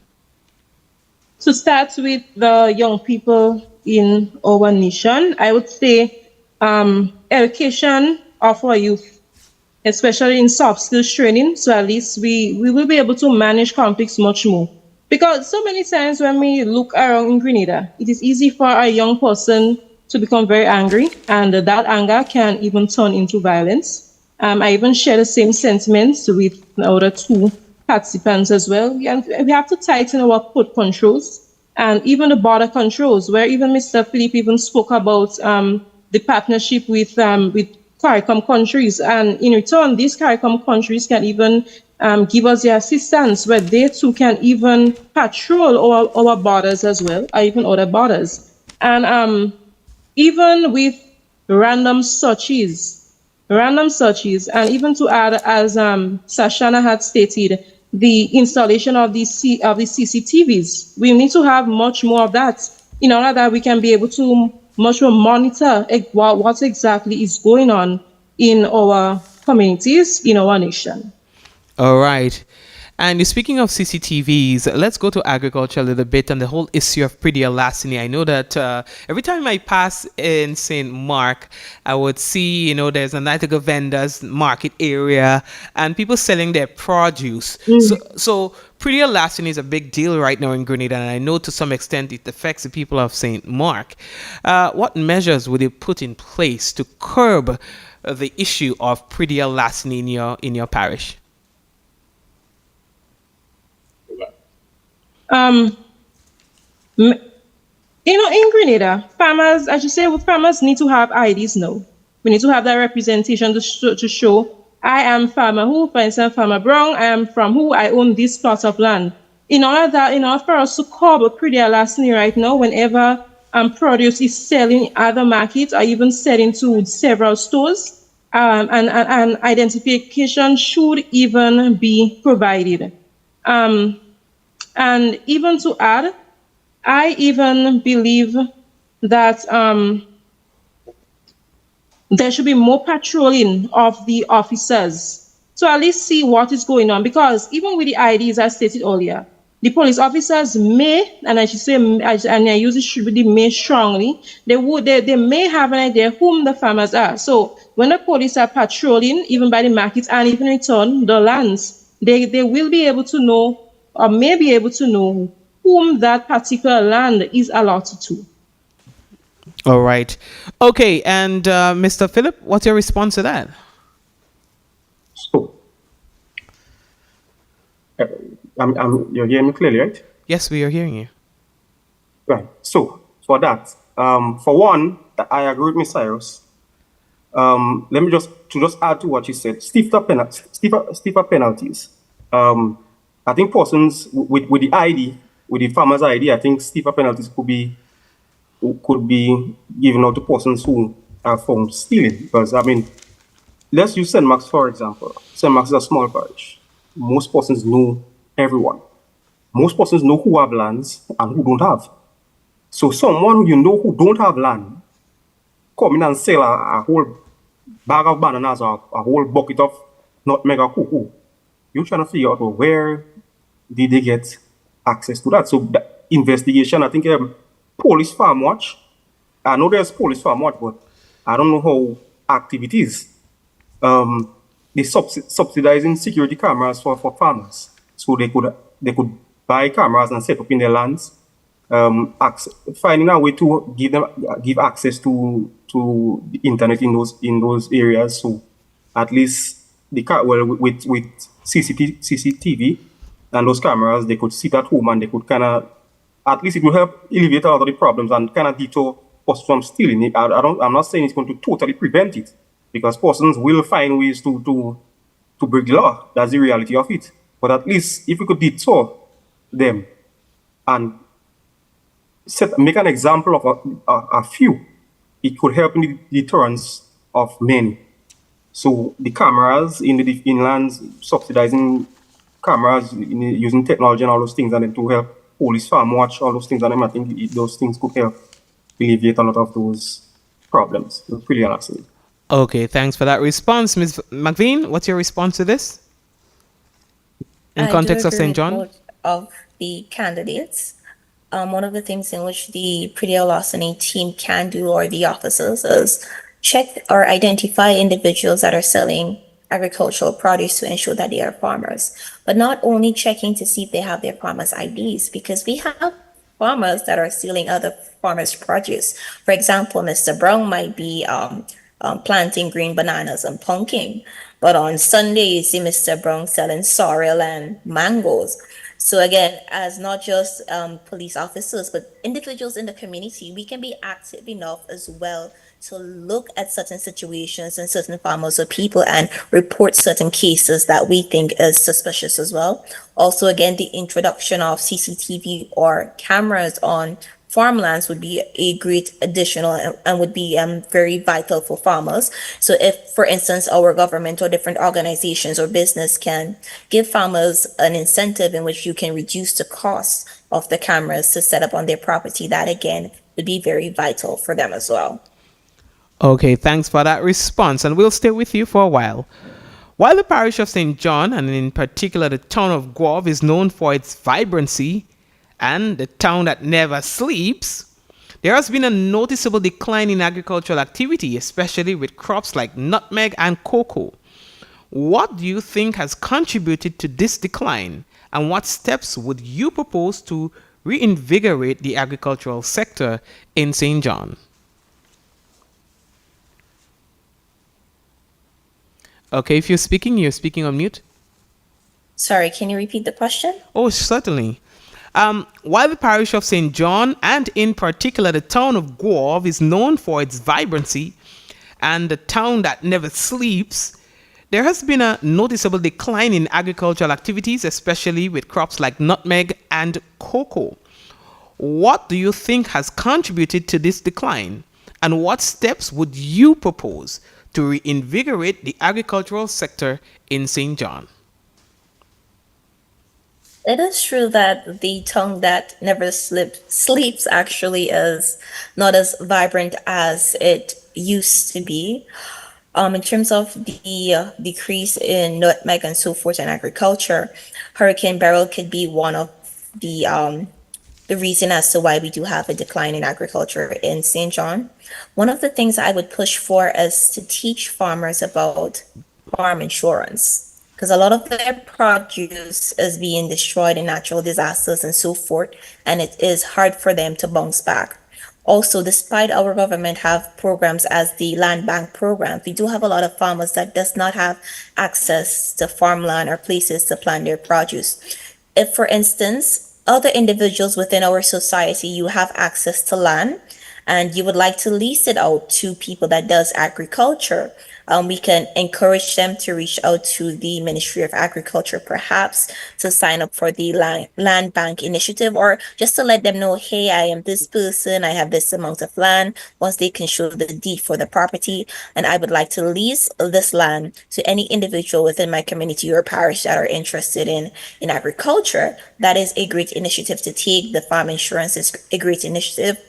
Also, most people, when they hear about agriculture, they think about traditional agriculture. Agriculture has advanced. We have technology and so forth. So if we can provide seminars and training on different types of agriculture or soil testing and so forth, including rainwater harvesting and water irrigation and so many other things, I think it will get the interest of many young people to target agriculture as a great opportunity. Okay. And in the context of St. Mark, if you agree that there has been a decline in agricultural activity, we're sending this one to Ms. Cyrus. What do you think is responsible for this? And what do you propose should be the steps to reinvigorate agriculture in your parish? Just a few months ago, we were devastated by Hurricane Beryl, and especially parts of the island. And right now, many farmers, say almost every farmer, are complaining because they're saying the lands are widely destroyed. In order to fill that gap, there must be incentives, especially even though, some farmers right now, they're actually on the verge, or even they're already started to get their lands back up and going. And even as we're on the topic of cocoa and nutmeg, right now in Grenada, farmers are crying out because they're saying that price, that little money that they are receiving, it can be more. Therefore, the price of those commodities can be increased. And even at the same time, it will be an avenue for young people to even get much more involved as well. Because when young people realize, well, okay, we are receiving much more for these. So this is a way that, so they may even say this is a way for them to even get much more involved and even become an entrepreneur. Even as well to add access to lands. We have so many lands in Grenada that that are not even being used for any purpose whatsoever. These lands can even be given out, whether we should say at a low rate, because at times we may have to put price to something, because at times you can't actually keep everything for free.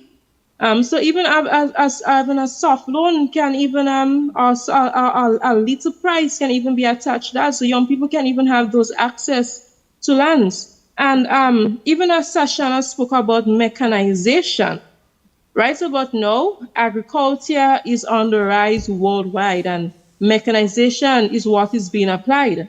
And when we look at so many young people that are leaving school, or even so many that would have finished school years gone by, they are skilled, they can operate those mechanics. So even when it comes to that, young people can be able to use those skills that they have, and even to get further skills in their mechanization, where they can be able to apply it in the field of agriculture. All right, thanks for that response, Mr. Philip. Yes. So let me just give an example, right? In Trinidad and Tobago, right, there is this company that the Chatham Farm Dairy Farm, right? They have this initiative where they give 2 acres of land and a starter home to persons in the youths in agriculture homestead program.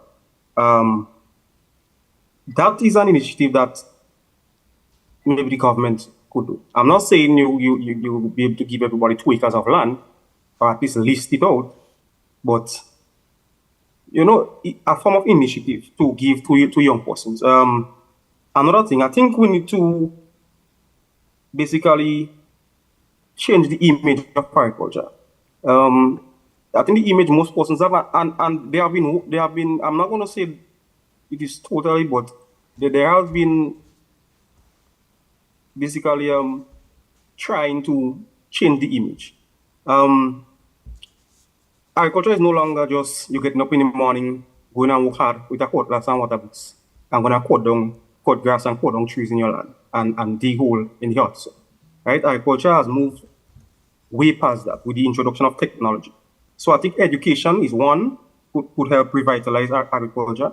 I understand that, yes, we just had burials, so obviously there will be a decrease in agricultural activity, but in the grand scheme of things, agriculture was a struggling area in Grenada. So I think education is one to help with that. Incentives, policies, show young persons that, okay, how technology is also used in agriculture. So you don't have to, you try to get them away from thinking, okay, they want to go and work in the hot zone and sometimes somebody come and thief my produce and make a loss. You show them how technology as well could be introduced. I was watching a video recently in Israel, right? They have giant greenhouse. They use technology to tell you what the plants need, when they need water, all these things on them, when they're lacking nutrients and all these things. So all those technologies can be implemented. We show young persons how all those technologies can be implemented. We use with climate change, using drip irrigation, rainwater harvesting, all those things. You do things to kind of get them interested and involved in agriculture. And I think with that those things are need to be pushed at a young age, before age groups in schools.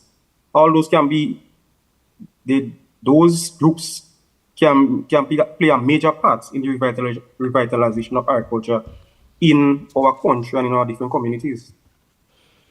All right, thanks for that response. And we're getting to the home stretch.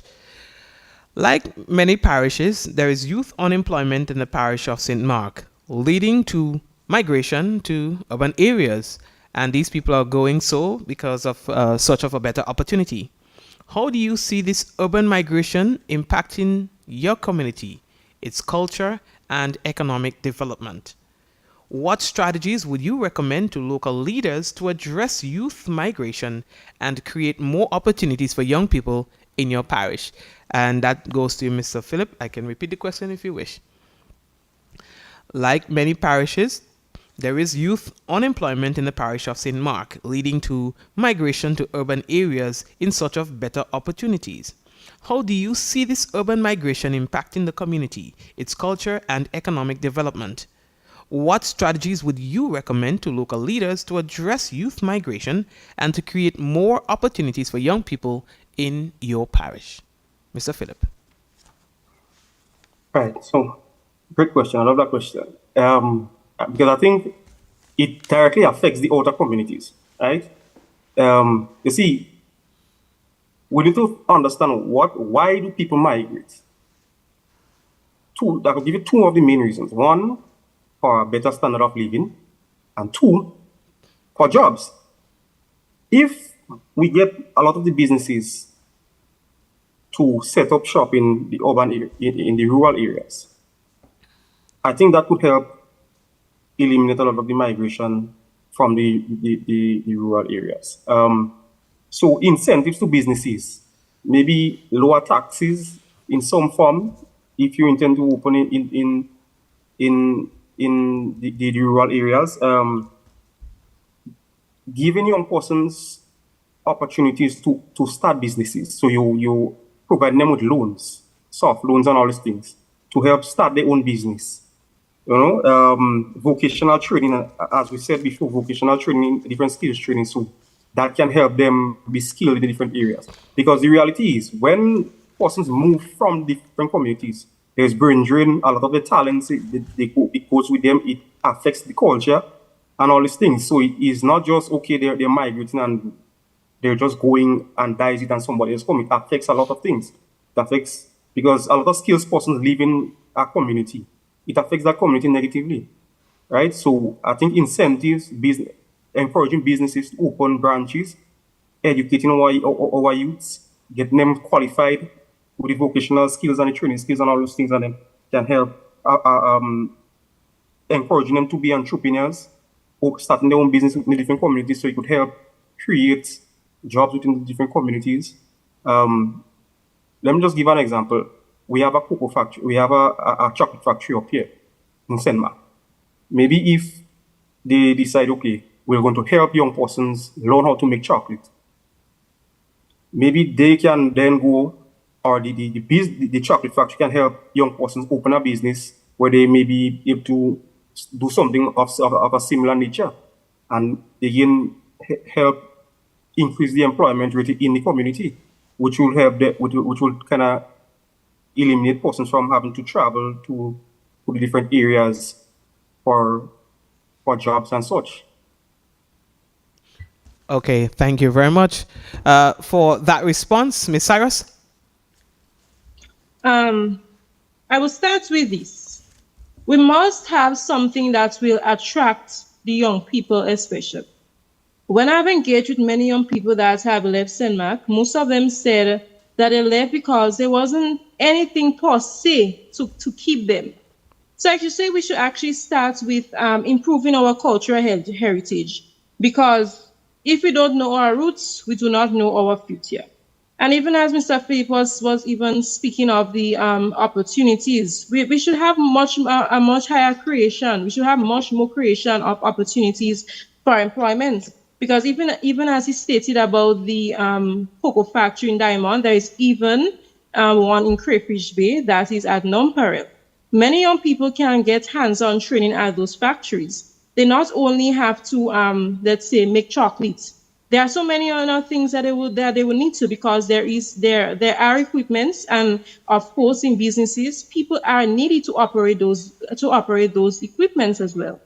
And even as he even stated about these soft loans, there are so many young people right now that want to venture in entrepreneurship, but where do they get those finances from? Young people will now be able to have that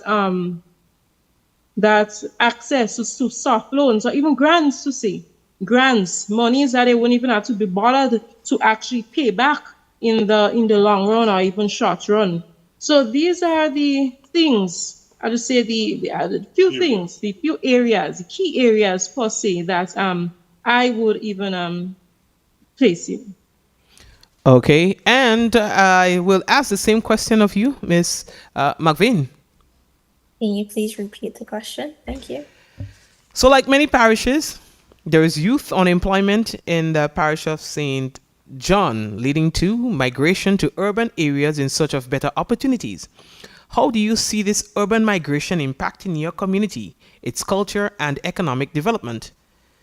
What strategies would you recommend to the local leaders, at least to address the youth migration and to create more opportunities for young people in your parish? Great question. So this has led to brain drain in many communities in St. John. most of the businesses are located in St. George's. If we can create more employment opportunities within the parish of St. John, that would be significantly great for the people. Just for example, the Ministry of Agriculture is based in St. George's. Why not place it in St. Andrew or St. David, seeing that they have the most agricultural produce within our Tri-Island state? The Ministry of Fisheries, again, is in St. George's. However, St. Mark's actually brings in more fish than any other parish in Grenada. So why not allocate these ministries in various locations where they actually have that type of impact? In St. John, we do have the Douglaston Estate. However, it can do with a lot of modification or development or a little bit of touching up. Why not use that estate and transform it, therefore providing employment opportunities for our farmers? At least lease out the land or purchase it and give them opportunities to start their own businesses or plant their own crops. So again, the introduction of more job opportunities within the parish of St. John will be a great way to target the issue, or the relocation of certain businesses into parishes where it will have a higher significance is another great step. Of course, education and training is important as well. In order to provide grants, we want to ensure that these businesses or entrepreneurs will be it will be sustainable. Their business would not flop. Therefore, education and training is vital to prepare them to take on that entrepreneur role. All right. Thanks for that response. And ladies and gentlemen, we have our final question for you for today. St. John, we're going to stay with you, Ms. McVean. How do you plan to use your platform, if elected as a National Youth Parliamentarian, to support young entrepreneurs in your parish, given the limited access to funding and resources? How do you plan to use your platform, if elected as a National Youth Parliamentarian, to support young entrepreneurs in your parish with limited access to funding and resources? Great question, Mr. Hutchinson. I am an entrepreneur myself. My business is Sasha's Smokehouse. I am an agro-processor. What I would do or promote is collaborations, networking, sharing information. A lot of our young people, they do not have access to information in terms of funding or grants or even training. For example, every year our government sends out various groups of individuals to different countries for various trainings, be it in agriculture, be it in business, be it in digital advancement, climate change, and so forth.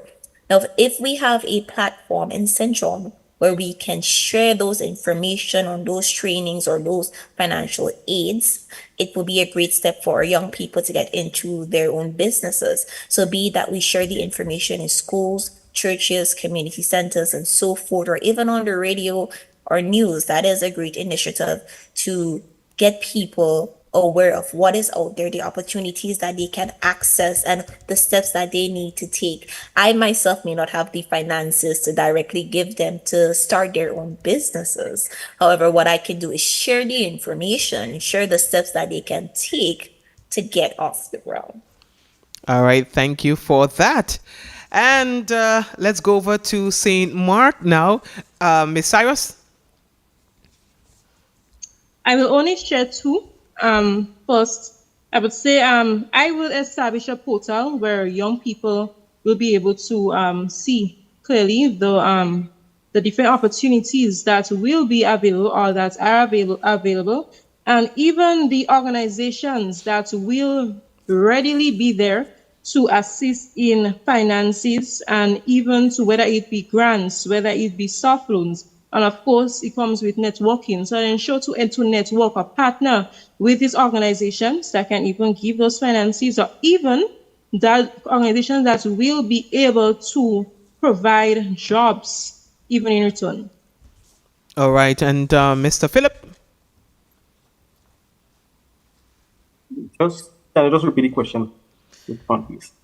How do you plan to use your platform, if elected as a National Youth Parliamentarian, to support young entrepreneurs in your parish with the fact that there is limited access to funding and resources? Okay, so how I'll go about that? So now, one, education. you need to let them know of the opportunities that are available to them. The businesses, I know CASIP was one of the entities that was giving grants to young persons if you want to open business within the technology field, right? So they give grants to persons, but you have to come to your business plans and all these things. So all those things are things that I would help them, try to get persons to help them understand how to create a business plan, right? How to budget all those things on them, because going and give somebody money to open a business and they don't have those knowledge of all those things, they're doomed to fail, right? So you try to help them as best as possible. So you educate them how to create a business plan, how to budget, all those things. You share with them I will try to give them get information on businesses that give grants and all these things and loans, opportunities where they can go and study and all these things. I will lobby with international, we try to lobby with the government and some of those different entities. Maybe even try to see if you get international companies also to help provide loans and all those things and training to the young persons within my community. All right, thanks for that response. And ladies and gentlemen, we have come to the end of today's debate. Virtual round of applause to our candidates, everyone. I have to say that you guys gave a good account of yourselves. I'm happy that you were able to at least come on to the platform as a virtual debater, given the circumstances that we are experiencing. I know it's not ideal for you, but at least you made do with this. And of course, it shows your flexibility. You know, things are not always going to be the way it was planned. And as a leader, you must be equipped to adjust accordingly. At the end of the day, what matters most is people, not ourselves. Oh, I'm uncomfortable with this, but the people that is likely to be affected by the things that we say and do. All right. So I'm happy that you made the effort and the sacrifice to be here with us tonight. All right. And I'm wishing you all the best in your campaigns. I know that you've been going out and asking people to vote for you, so that's good. And I hope that tonight would have aided in your quest to become the representative in your particular constituencies. Before we run off, I'd like to give you the opportunity to close off. So we're going to start with Ms. Cyrus first. You can go ahead and make your final pitch to get people to vote for you. I am Kale Cyrus, your youth parliamentarian candidate for Senmac. I am very approachable. I am, as I always tell people, and even people may even tell me at times, I am that down-to-earth girl who would sit with you, I would listen, and we would even talk for hours upon hours. I'm that one person that loves advocating for others. I will be your voice. I will ensure that whatever the issue may be, it will be brought forward. And even if you may not voice it, I will ensure to think of it. As a young person, as a youth, there are fresh perspectives that I already have written down for us. Because yes, although we already have certain things in our country, I believe that there are new things that can be applied as well.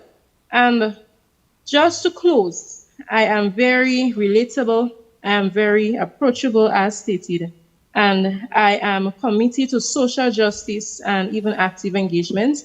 And even as stated by my slogan, as you may see online, I'm going by that notion of empower youth, empower change. I'll ensure to get those or place those structures in place where we young people can be removed from the stage we are at and be moved up the upper ladder. And of course, I will ensure to be your voice, to be your hand, be your feet, and even to be your support system. All right. Congratulations again. Thank you very much. And we move over to Mr. Philip. Yes, so my name is Akim Philip. I'm the youth parliamentary candidate for Senmac, or one of the youth parliamentary candidates for Senmac. Now, reason to vote for me, I'm a dedicated person. I know what it feels like to sit down and, want to see things done in your community. And sometimes you don't have that air, or you don't know somebody with influence that can speak up on your behalf. I've went around to persons and they could testify to that. One of the things I've always told them, I'm not here to dictate or to push anything on anyone. I can have my plans, but the reality is, you live in your different communities. You know exactly what your community needs. You will see me walking around with my notebook. We will always ask for suggestions. So that is the kind of person I am. With me, you will get somebody who will sit down, who would listen to you, who would have a conversation with you, who would want to hear your perspective and your point of view, and who would fight, not just for you, but with you. Help bring you along. So it won't be a situation where you expect me to do everything.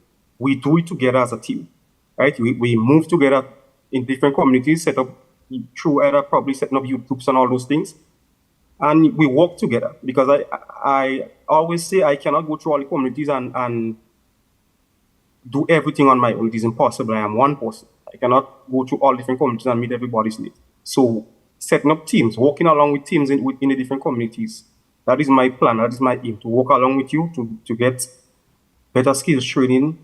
Entrepreneurship is things that I'm passionate about. Sports, community unity. That I know what it was like growing up in St. Mark when there wasn't this separation with the different communities because of the top side and the bottom side and all these things of different in the parish. There was a community unity. Everyone come together and unite.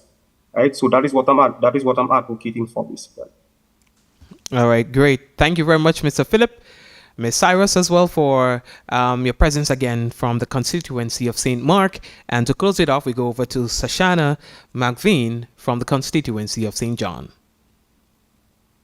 Good night. I am Ms. Sashana McVean, your Youth Parliament candidate for the vibrant and gifted constituency of St. John.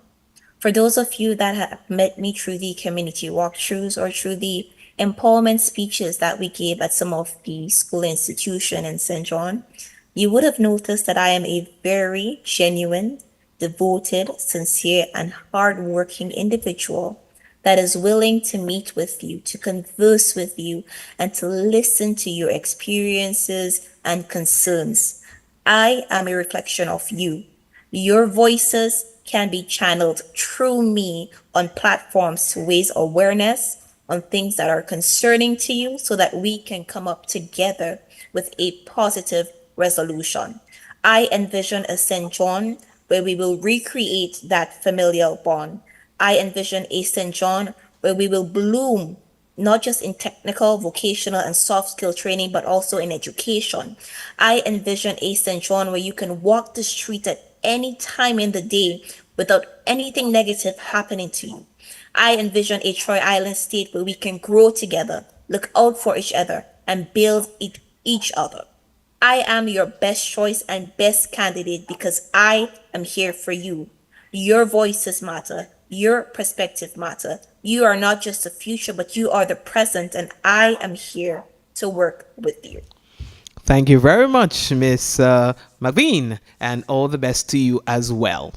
Ladies and gentlemen, we have come to the end of a series of very interesting engagements in that of the Youth Parliament debates. Of course, you can go ahead and now vote for your candidates. They'll be going around in your communities with a final push to get you to vote for them so that they can have a voice, all right? And you can have a voice through them, as they all would have said. So the Ministry of Youth, Sports, and the staff, I'd also like to say congratulations on working so hard with the parliamentarians, giving them an opportunity to grow, helping them, giving them the pointers, and grooming them for the debates, and not just the debates, but for leadership. So we want to say thank you for that as well. And so from my technical team, we want to say thank you as well for allowing us to be part of this process. And we do look forward into seeing more of these engagements with the youth parliamentarians. And when they do get where they need to be, that of course, as adults, as Grenadians, we give them the support that they need. My name is Mikey Hutchinson. I say thank you for viewing. All the best. Hi everyone, I am Kale Cyrus, Youth Parliamentarian candidate for St. Mark, and National Youth Ambassador for Grenada. Youths, the time is right now. We are the next generation, and let us prepare for those that comes after us. I invite you, come along this journey with me. Vote for me, KL Cyrus, the one that will help you, the one that will hold your hand, the one that will ensure that every youth are included. We are the next generation. Together with you, we will ensure that every youth achieve higher education, much more community involvement, and most of all, employment opportunities. Hi everyone, my name is Tiwana Scott, your Youth Parliament candidate for the vibrant and resilient constituency of St. Mark.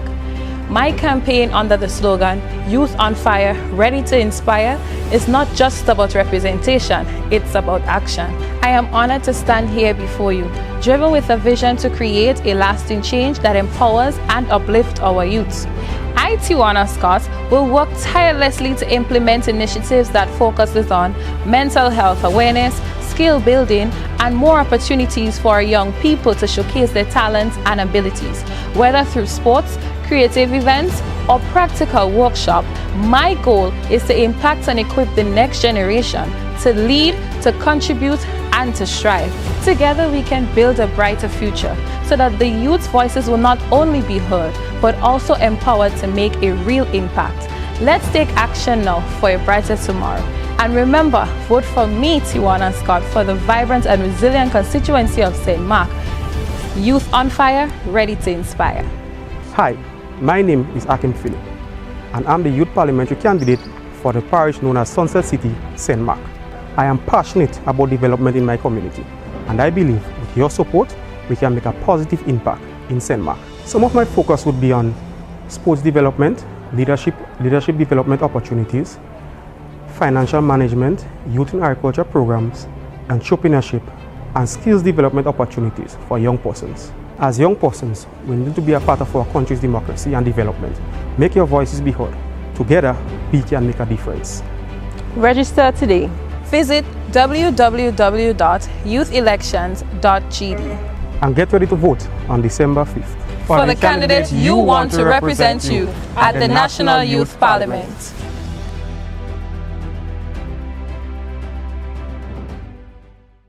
Dear youths, I am Cameron Sincere, your National Youth Parliamentary candidate for St. Andrews Southwest. As your representative, I will fight for you, the vibrant youth of our constituency, to ensure that you get the opportunities you deserve, the respect you've earned, and the equal treatment you demand. I am committed to ensuring that every youth has a fair shot to success. My mission is to empower and uplift all youth, especially the poor and vulnerable among us, to ensure that youths not only have opportunities, but have a voice in the decisions that affect their lives. It is time that youth representation goes beyond mere visibility. We must be heard, and we must be given a seat at the decision-making table. Together, we can create an environment, a constituency, where every youth can thrive and where every youth can succeed. As we stand on the brink of change, opportunities, empowerment, and development, I am optimistic and excited, for I am reminded that when youths unite, there is simply nothing we cannot do when we do it together. This is our moment, and together, we will own it. In St. Andrews Southwest, our youth are the future. However, we face many a challenge, namely youth unemployment and lack of opportunities. My name is Zadie Barry, and I am your youth parliamentary candidate for St. Andrews Southwest. We need more career counseling, more job readiness programs, and more skills training. Once we provide our youth with the skills that we need to thrive, we can all achieve our dreams. As your representative, I will advocate for more diverse scholarships, more skills training, job mentorship, career counseling, and more. Together, we can create our pathways to success one step at a time. Vote for me, unlocking potential today for a brighter future tomorrow. JFK once said, "It's not what your country could do for you, but it's what you can do for your country." Hi, my name is Emerson Callis. I'm the Youth Parliament Representative candidate for St. Andrews Northeast. As a youth parliament representative candidate, I'll represent the interests of all of us as youths in sports, agriculture, entrepreneurship, and low employment among us as youths. Remember, there is no I in team. However, there is us in must. In other words, to foster community development, we must come together. We must work together to let our voices be heard and echoed in the very halls of Parliament. We must register to vote for your favorite candidates. With such an army as our youths, rightly trained, may not only further community development and growth, but will foster a prosperous tomorrow. After all, the youths of today are the future leaders of tomorrow. So, invest in us now for a brighter tomorrow. Hi, I'm Carrie-Ann Maras, your candidate for St. Andrews Northeast in the upcoming national youth elections. My campaign is an investment in the future of young people. I am on a mission to create supportive environments for young persons to flourish, where you can realize that your dreams are more than just dreams, but they are just an opportunity waiting to be explored.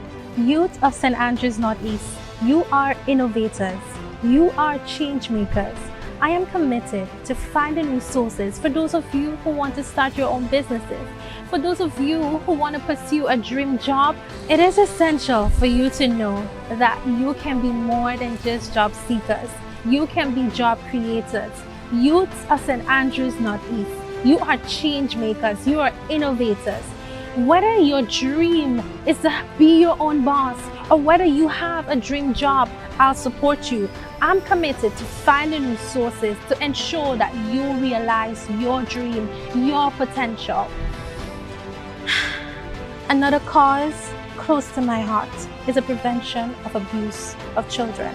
Every child deserves the right to live without the fear of harm and danger. So I will fight for you, I will advocate for you, and I will connect you with the support that you need. I am running in this national youth elections because I have a passion and a love for uplifting young persons. So when you vote on December 5th, you are voting for creating opportunities to build your dreams. I want you to remember that vote for me is a vote for you. St. Andrew, your voice matters. Your youth leaders are calling on you to be a part of history. You will have an opportunity to decide who would represent St. Andrew at the National Youth Election.